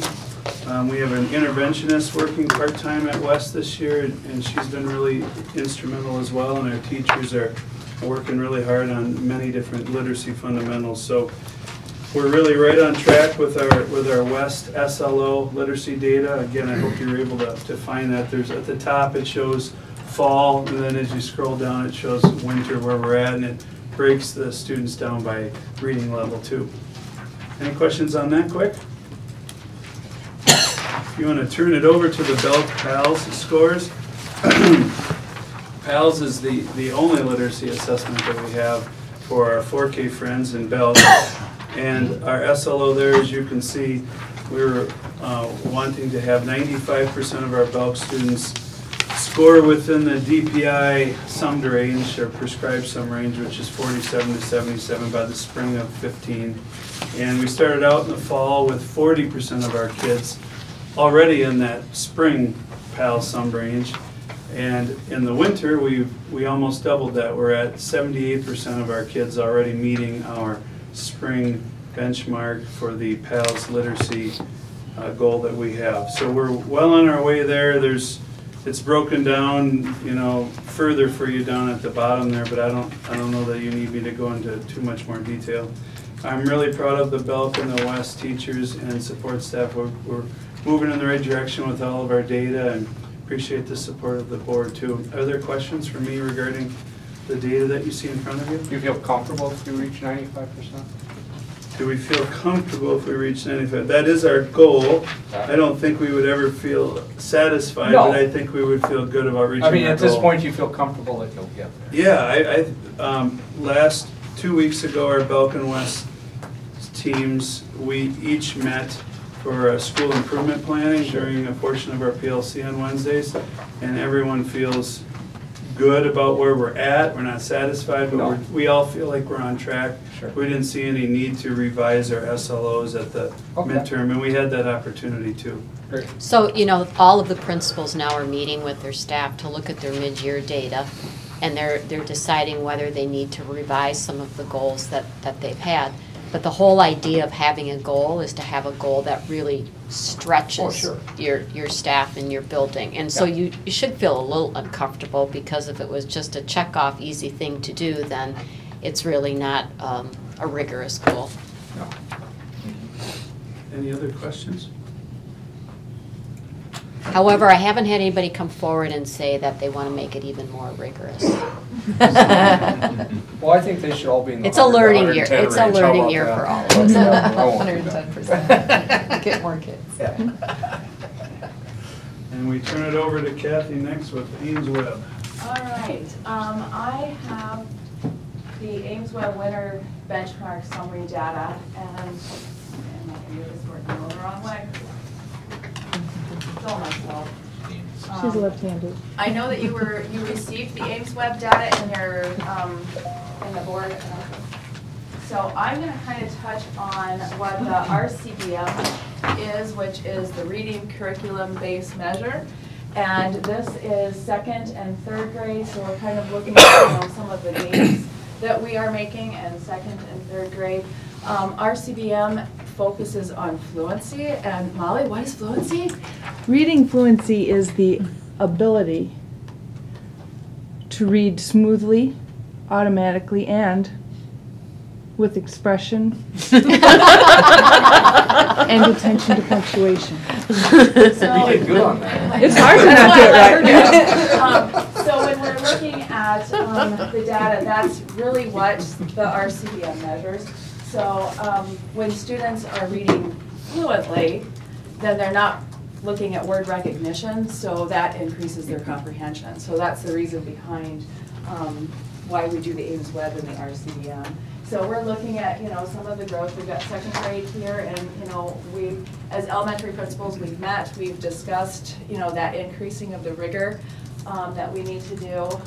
You can see that we're, trying to look for some more on the green, a little less yellow and red.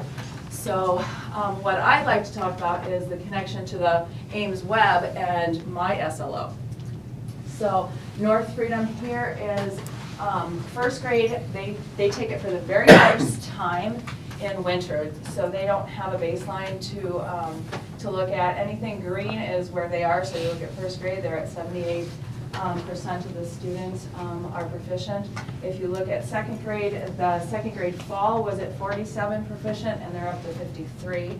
3rd grade, their fall and winter are the same. That fluctuation kind of did a little bit with some kids coming in and out and kind of taking each other's place. 4th grade went from 50 to 70. 5th grade went from 67 to 76. So looking at North Freedom's SLO, according to my fall data, 46% of North Freedom students were above the 50th percentile, meaning that 54% were below. So looking at our winter data, we now reflect 66% of our students are above the 50th percentile, so we made 20% growth.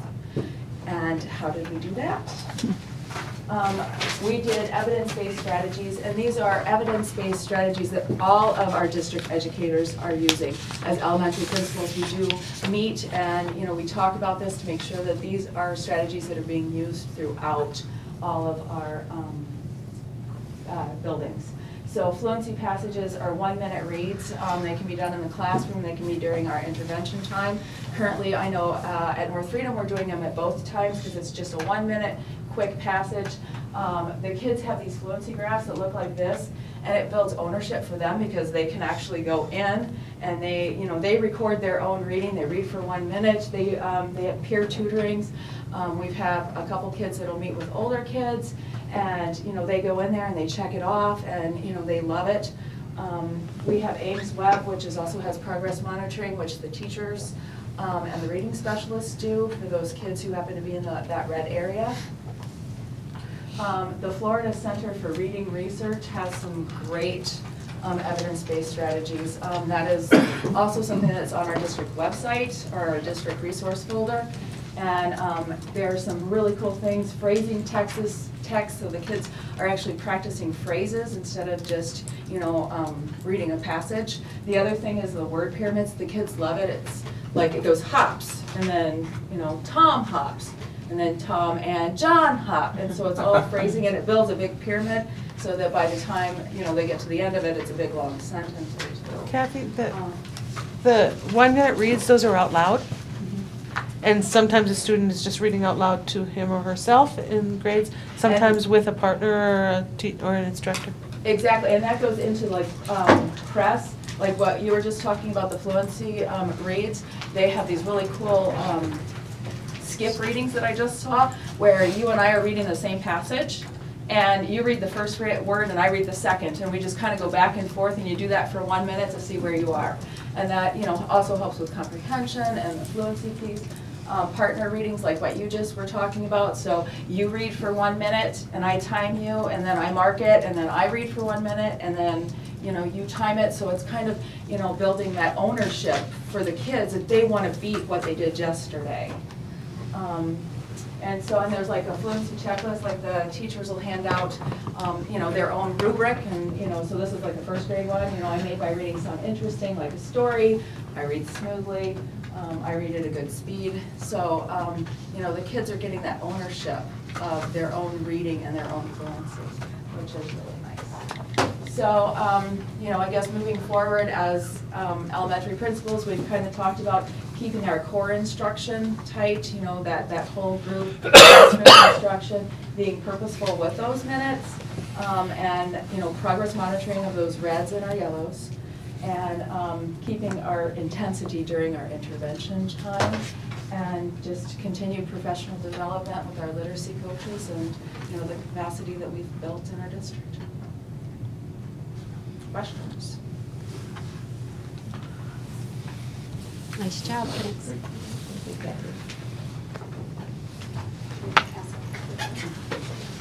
Last group. Did you notice there was a shift from all the negative news to a lot of positive news? We're going to continue that positive. All right. And you already received that information in your board packet, but that's kind of a simplified version of it. We're going to talk a little bit about the growth of our MAP scores for both math and literacy. I'm going to have Steph do the literacy piece, and then I'll follow up with the math. So I'm Steph Belter, and I teach at the middle school, and I teach 6th grade language arts, and I'm also K-12 English language arts curriculum leader for District Curriculum Council. So I just wanted to share with you our wonderful growth that we've shown in reading in particular. We actually in 6th grade grew 3.7 points from fall to winter testing. And then we went up 4.5 points in grade 7 as well. And from fall to winter in 8th grade, we went up 3.3 points. Now, we set really aggressive goals on our SLO. We may have to make an adjustment, but it's my belief that we should really set hard, rigorous goals as opposed to low goals that we can easily achieve. And we're finding that how that's worked for our building is that teachers now, their individual goals, to speak to what you said before, they're coming in and saying, hey, we've got to make ours even harder because our individual goals really got to match our building goal. And that's kind of a cool conversation to have with your staff when they're coming in and they're showing you the growth that their kids have and saying, we've got to even ramp it up even more.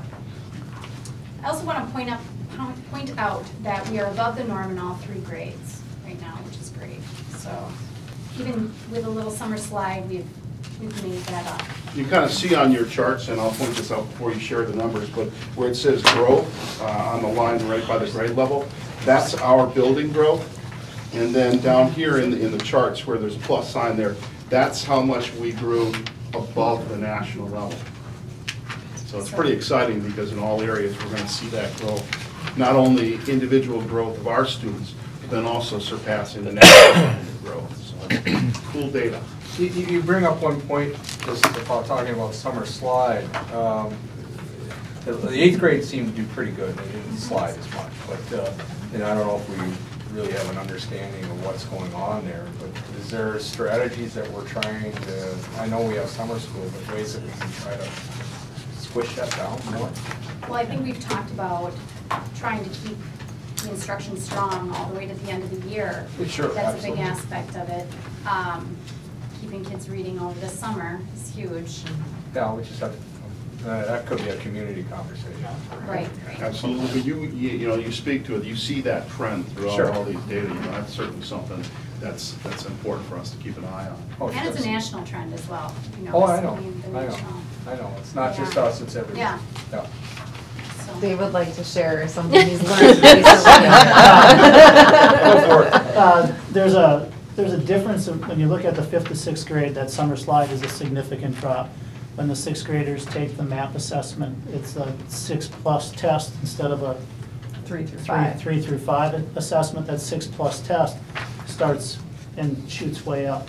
So it's really very difficult to make sound judgments on the MAP data from that summer or the fall one for 6th grade coming in and compare it to the summer or the spring of 5th grade. Right, Because there's a always higher. significant So they're drop. not getting the same test. Correct, Right. that's what we're saying, is we're noticing that even though the test vendor is saying that there should be no adjustment from 5th to 6th grade, there seemingly is an I've adjustment. noticed a pattern. Okay. Yeah. And when you're making course decisions based on a math assessment from a 5th grade, we always like to get the math assessment for 6th grade in the fall done before we make some significant changes or placement, because that's a better indicator Sure. for our staff where that student is functioning at. What I'd really like to see is the 5th grade kids take that 6th grade assessment. I still should take my fifth grader that's going to 6th grade to the library, right? Absolutely. Okay, there will be a slide, we can't, but. Okay. Sometimes it really is a pronounced drop. Sure. You know, The testing 20 to is not 30 the same. points in math and language arts is not unheard of seeing, and it's like, okay, but what happened, Obviously, there was so after many years of looking at that data, and I asked the right person the right question, well, yeah, it's a little bit different assessment. I said, we've been telling you this all along. And Okay, another, I'll tell you that. another thing Thank that you. correlates with that is we found that kids who had really high math scores in 5th grade math, when they came in, that there was that dip, but that dip was indicative of that, so that, which was tough in terms of placement, because we would place kids based on those spring scores and then find out, boy, they're really in kind of over their head. So, it's really important that we work that out, because otherwise we're not placing kids correctly to begin with. And that's a big part of getting them started in the middle school and off on the right foot. Okay, thank you. You want to go on to math? I certainly can. If you look at the math ones, it's really cool growth. If you look at the 6th grade math, we had a growth of 5.9. The rate that the national average was 3.2, and we are above that by 2 points. Wow. 7th grade math, our rate of growth was 5.6 compared to the national rate of growth of 2.6, and we are 5.6 above the national average. And then lastly, in the 8th grade math, again, you're going to see a huge increase there in the 8th grade math of 6.1 compared to 2.6 for the national average, and then we're above the national average by 4.6. So that's really awesome data. That's almost going like from an alligator mouth to like a shark mouth. We're beyond the alligator now. I was looking for the alligator. I wonder where that alligator went. But sharks are fine. Sharks are good. And if we look at, our strengths, again, we're seeing growth in both reading and math. We're above the national average. We want to target some areas for growth, however. We're going to look at our core instruction and reading and writing across the curriculum at the middle school, and that having all staff accept responsibility for being teachers of literacy.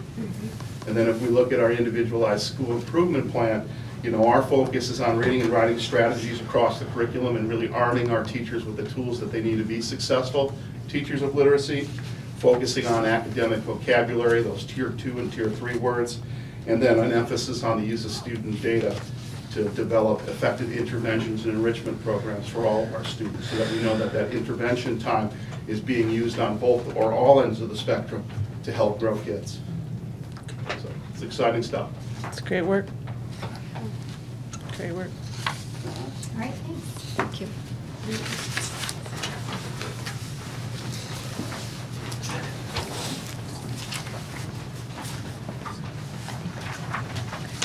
Hello.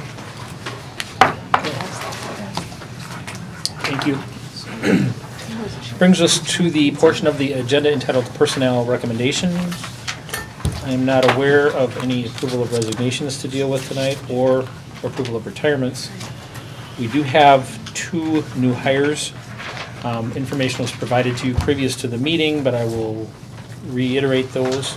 One is for the GLW North Freedom counselor position, and that's Riley Ingham. And the second is for the middle school art position, and that is Courtney Moak. So I would thus entertain the approval of those two hires as mentioned. Move to approve. Oh. Second. Motion by Meering, seconded by McNevin. Any further discussion? Hearing none, those in favor signify by saying aye. Aye. Those opposed? Motion and hires thus approved. You have listed approval of transfers. In your board packet, you were noted there were 2 transfers within the district, but because those transfers were of what I would constitute a voluntary nature, there is no approval required. It shouldn't really even be on there. Shouldn't be on there, but it No. is. I'm not aware of any postings that we need to address as of right now, other than the ones that are ongoing. That brings us to the approval of the long-term substitute positions, of which there is a second to add, and that is for North Freedom second grade, Deb Poppy. Deb Poppy for second grade North Freedom, if you'd add that to the first, which is Tracy Plow for East grade 2. And I would entertain a motion for the approval of those 2 long-term substitute positions. Move to approve both positions. Second. Motion by Riley, seconded by Meering. Any discussion? Hearing none, those in favor, please signify by saying aye. Aye. Aye. Those opposed? Motion carried. Brings us to G, the approval of a timeline to reallocate Jack Young Middle School Family and Consumer Science FCS position. The suggested timeline date is the 1st of April. Is there anything to update us on? Well, we have one more interview scheduled, don't we? Yeah. For later this, is it later this Thursday. week? Thursday. Thursday, yeah. So we're hopeful, but as applicants have been applying, they've been screening the applicants and going through the interview processes. So we just had one additional, so that person is going to be interviewed. Is the posting down? No, No. we what we do sometimes is we take it down and then repost it in the same day, but it moves it up and it's more fresh for people as they're looking on weekend. It's a strategy. Kind of the Google method. Right, it's the Google method, right. We're hopeful, but we do need, as John, I think, referenced at the last board meeting, we do need a time so that kids know what they're going to be taking, and so that teachers in the building know what they're going to be teaching. Fair enough.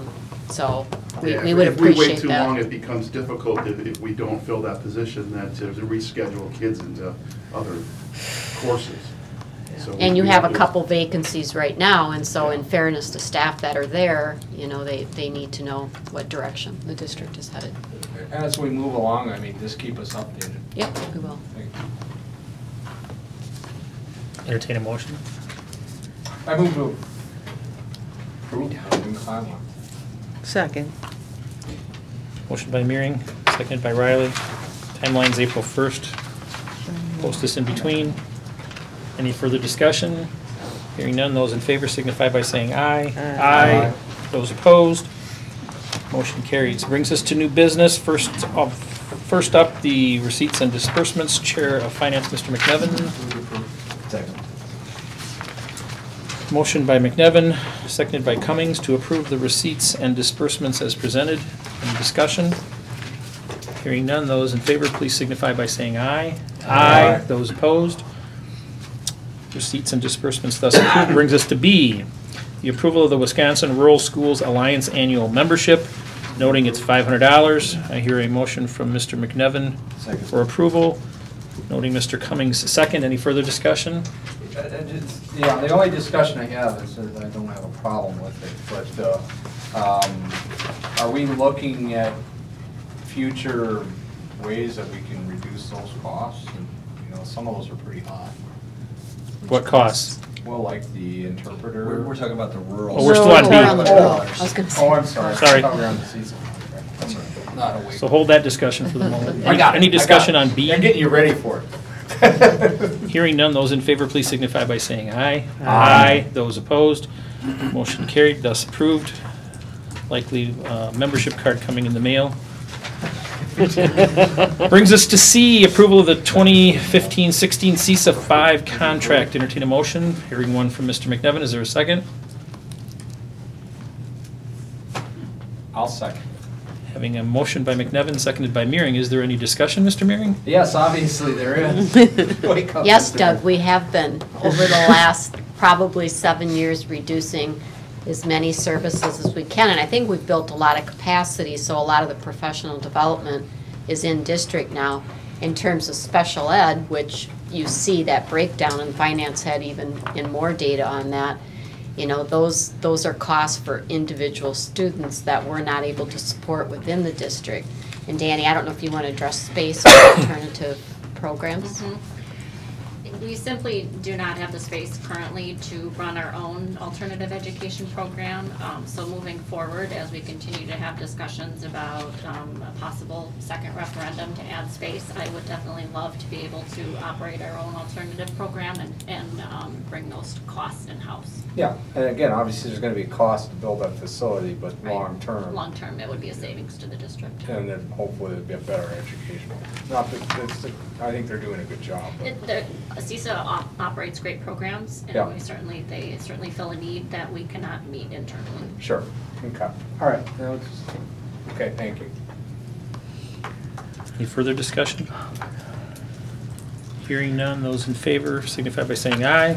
Aye. Those opposed, motion carried. Brings us to D, 2015-16 and 2016-17 Boys Hockey Co-op. Mr. Langkamp has been with us for the majority of the evening. If anyone has a question in regards to the Boys Hockey Co-op. Second. Motion by McNevin, seconded by Meering. We have one kid from Partyville. Correct, yeah, the co-ops are a 2-year renewal. This year we were up for renewal anyway. And last year we had a girl from Partyville High School, so I don't know if word got around or whatever, but they do have a student who's played hockey most of his life, actually in the Dells organization. But to commute from the Dells to Reedsburg would be a long commute. But so yeah, right now it's just one student. He'll be a freshman next year. We expect to have him for 4 years. Great. Okay, thank you. Any further question or discussion? Hearing none, those in favor, please signify by saying aye. Aye. Those opposed, motion carried. Co-op thus approved for the next 2 years. Brings us to E, the approval denial of the petition that we talked about earlier and had testimony to. Jeff can provide some. Would you like me to provide some more background?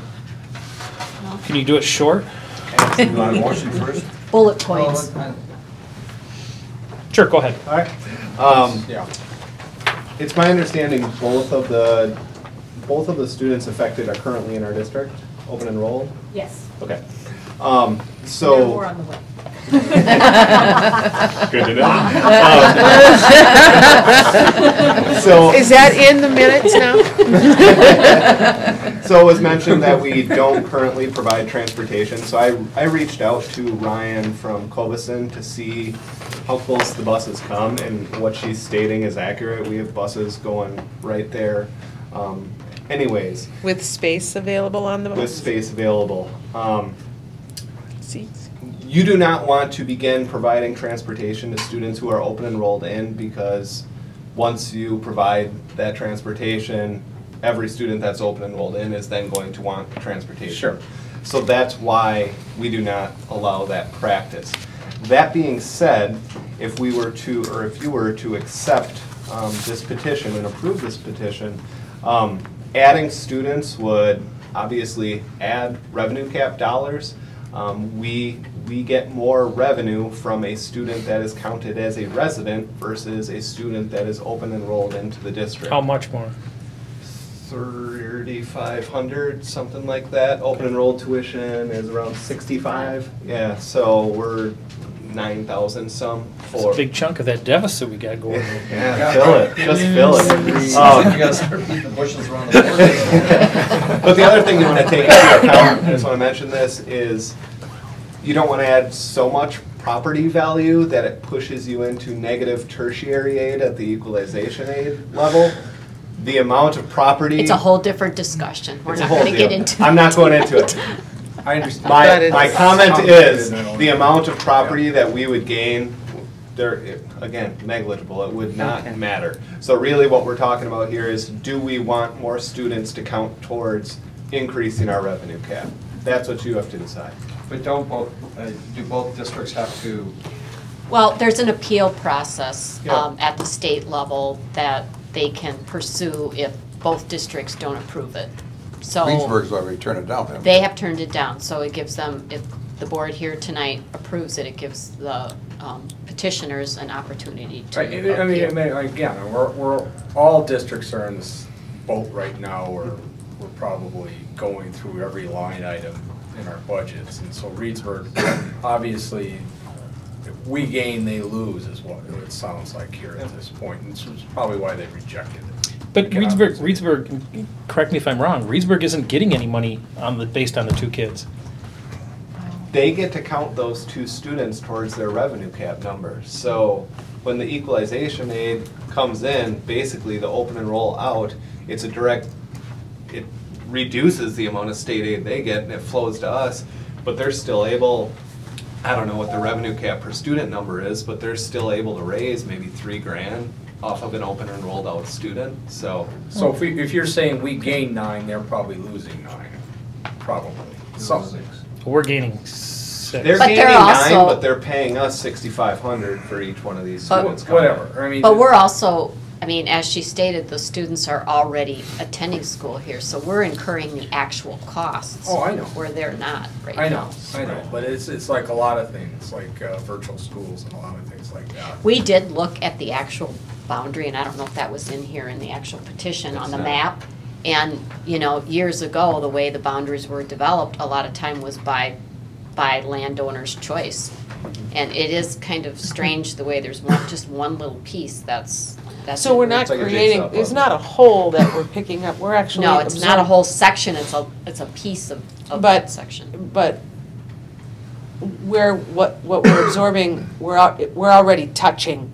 We're not taking what is a circle surrounded by Reedsburg. No, and not pulling at it all. in. No. We're just absorbing a adjoining. larger piece of. And most of that section that they live in is already in the Baraboo School District. And how, if we make this change, is there a certain amount of time in which, what if you sell and the buyers, your buyers in 2 years come back and say, we want out, we work in Reedsburg. Do we get to hold on to this for a certain amount of time? Same process. Same process. At that point, it's part of our district. All right. But tonight, there's no detriment. I'm sorry, I got it, I'm This wondering. decision. Yeah. All this does is provide, if we agree to this provides the parent an opportunity to appeal it. Right. Fine. Gary, did you have something to add? Yes, I live on the fringe out there. We all live. But I know. You are there. We don't bring that up. About 3 or 4 different people in our area, and my family included, about 50 or more than that, about 60 years ago, moved from one district to the other just because of the. Well, where you horses do your couldn't get that far. Bingo. Too much age. But it's more actually for the people that live there, you know, circumstances change, somebody else gets in there, one goes the other way. It's just, it's just what's best for them, and that's being on the outside. Crystal's right, it's a big odd, different, odd looking map. Man, it just completely went this way or went back that way, so that's. As far as and the that issue. being said, I would make a motion to approve it. I got a question. Having a motion by Mr. Cummings and a second by Mr. McNevin, are there any questions? Does this appeal process cost us anything? No, we don't appeal it, the petitioners do. Okay, and so then, are there any real major disadvantages about not taking them into the district? No. Not that I can see.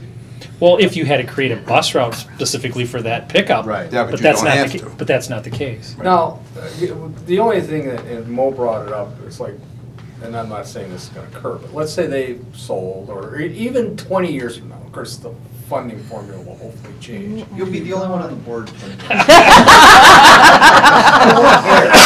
I know, but we now have more property value and maybe no kids in that. Does that incur, is there anything negative with having more property value without children in the school district. It's negligible, I know, at this point.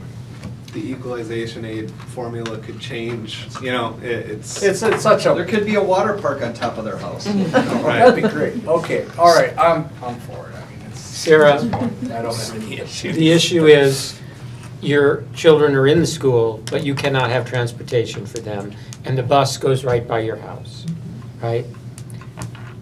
Let's talk about what's best for the kids. Seems to be that's best for the kids, isn't it? We think so. I would agree. Thank you. And we're not incurring any additional costs. So, I mean, again, I think it's a win-win. Well, even though this process to initiate doesn't appear to be very complicated, and a lot of people could do it, She it's might never disagree happened. on I've that. never dealt with this on my tenure of the board other than this time. It's the Yeah. first time in I my think duration most of the board. times the other district does not Contest. contest it or whatever. And you may find out, I don't know for sure, but if Reedsburg finds out we approve it, they might just say, well, go ahead then. I couldn't say that. You don't know Reedsburg very well.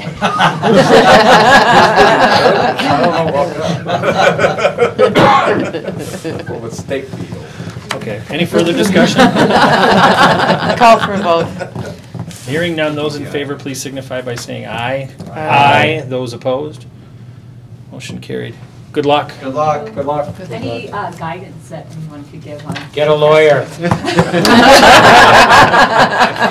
you. Talk to Craig. Be persistent. Yeah. Get a bearable lawyer.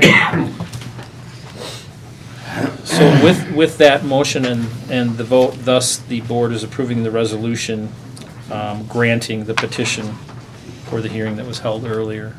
So I don't know who made the motion? John. Mr. Cummings and Mr. McNevin, if you would amend it to include the resolution. Second. Any further discussion? Hearing none, those in favor of that amended motion, please signify by saying aye. Aye. Those opposed? All right, Mr. Meering. All right, and I'm going to read this for the benefit of the video. So, resolution regarding the state budget and public school funding. The board may wish to consider the following resolution.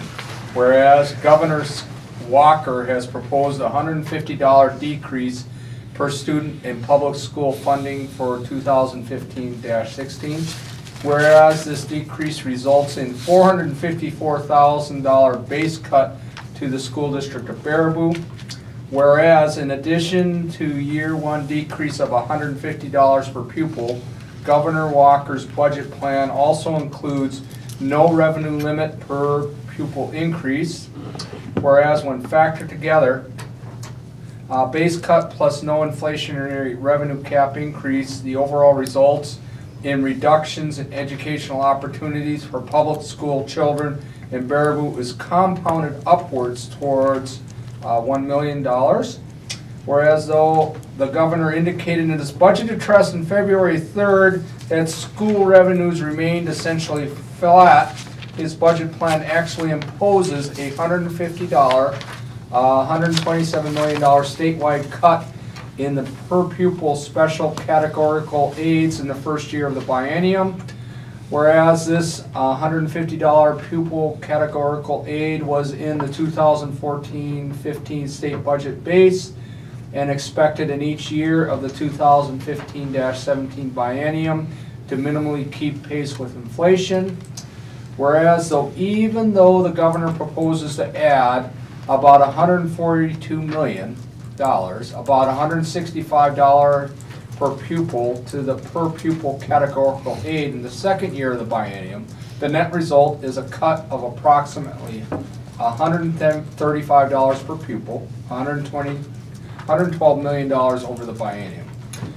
Whereas in addition to the $142 million in the per pupil categorical in the second year of the budget, the governor also proposes spending $211.2 million in increased school levy credits, $105.6 million in each year, and $108 million in increased general aid with no corresponding revenue limit increase.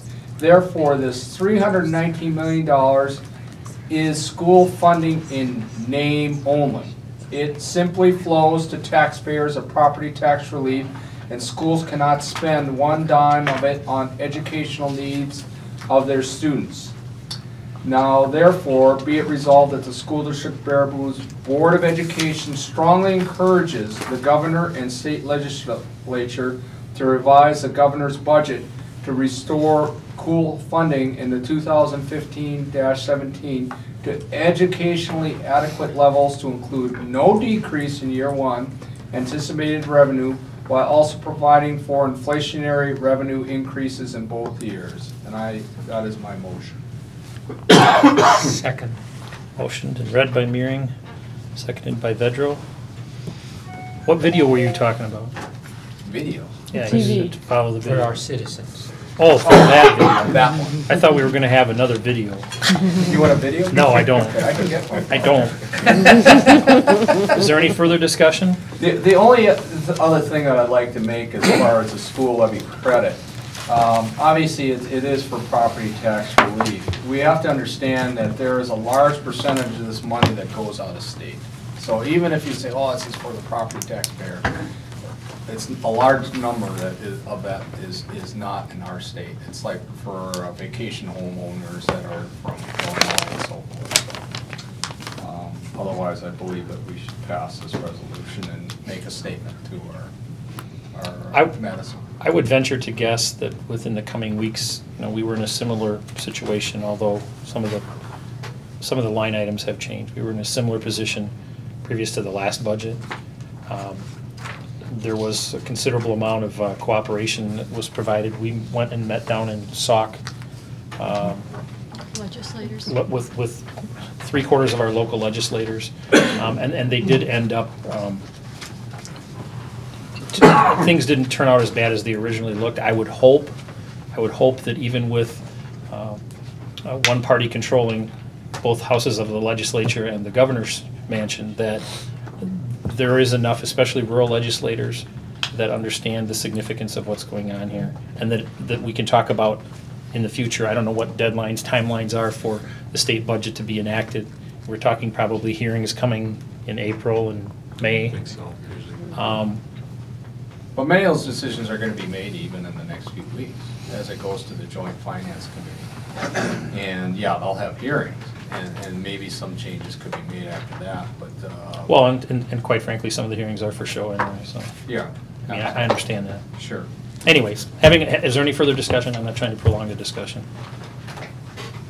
Hearing none, those in favor of the motion and resolution as presented and read signify by saying aye. Aye. Those opposed? Thank you. I would entertain thus a motion to adjourn. So moved. Having a motion and a second. Those in favor? Aye. Those opposed? Thank you.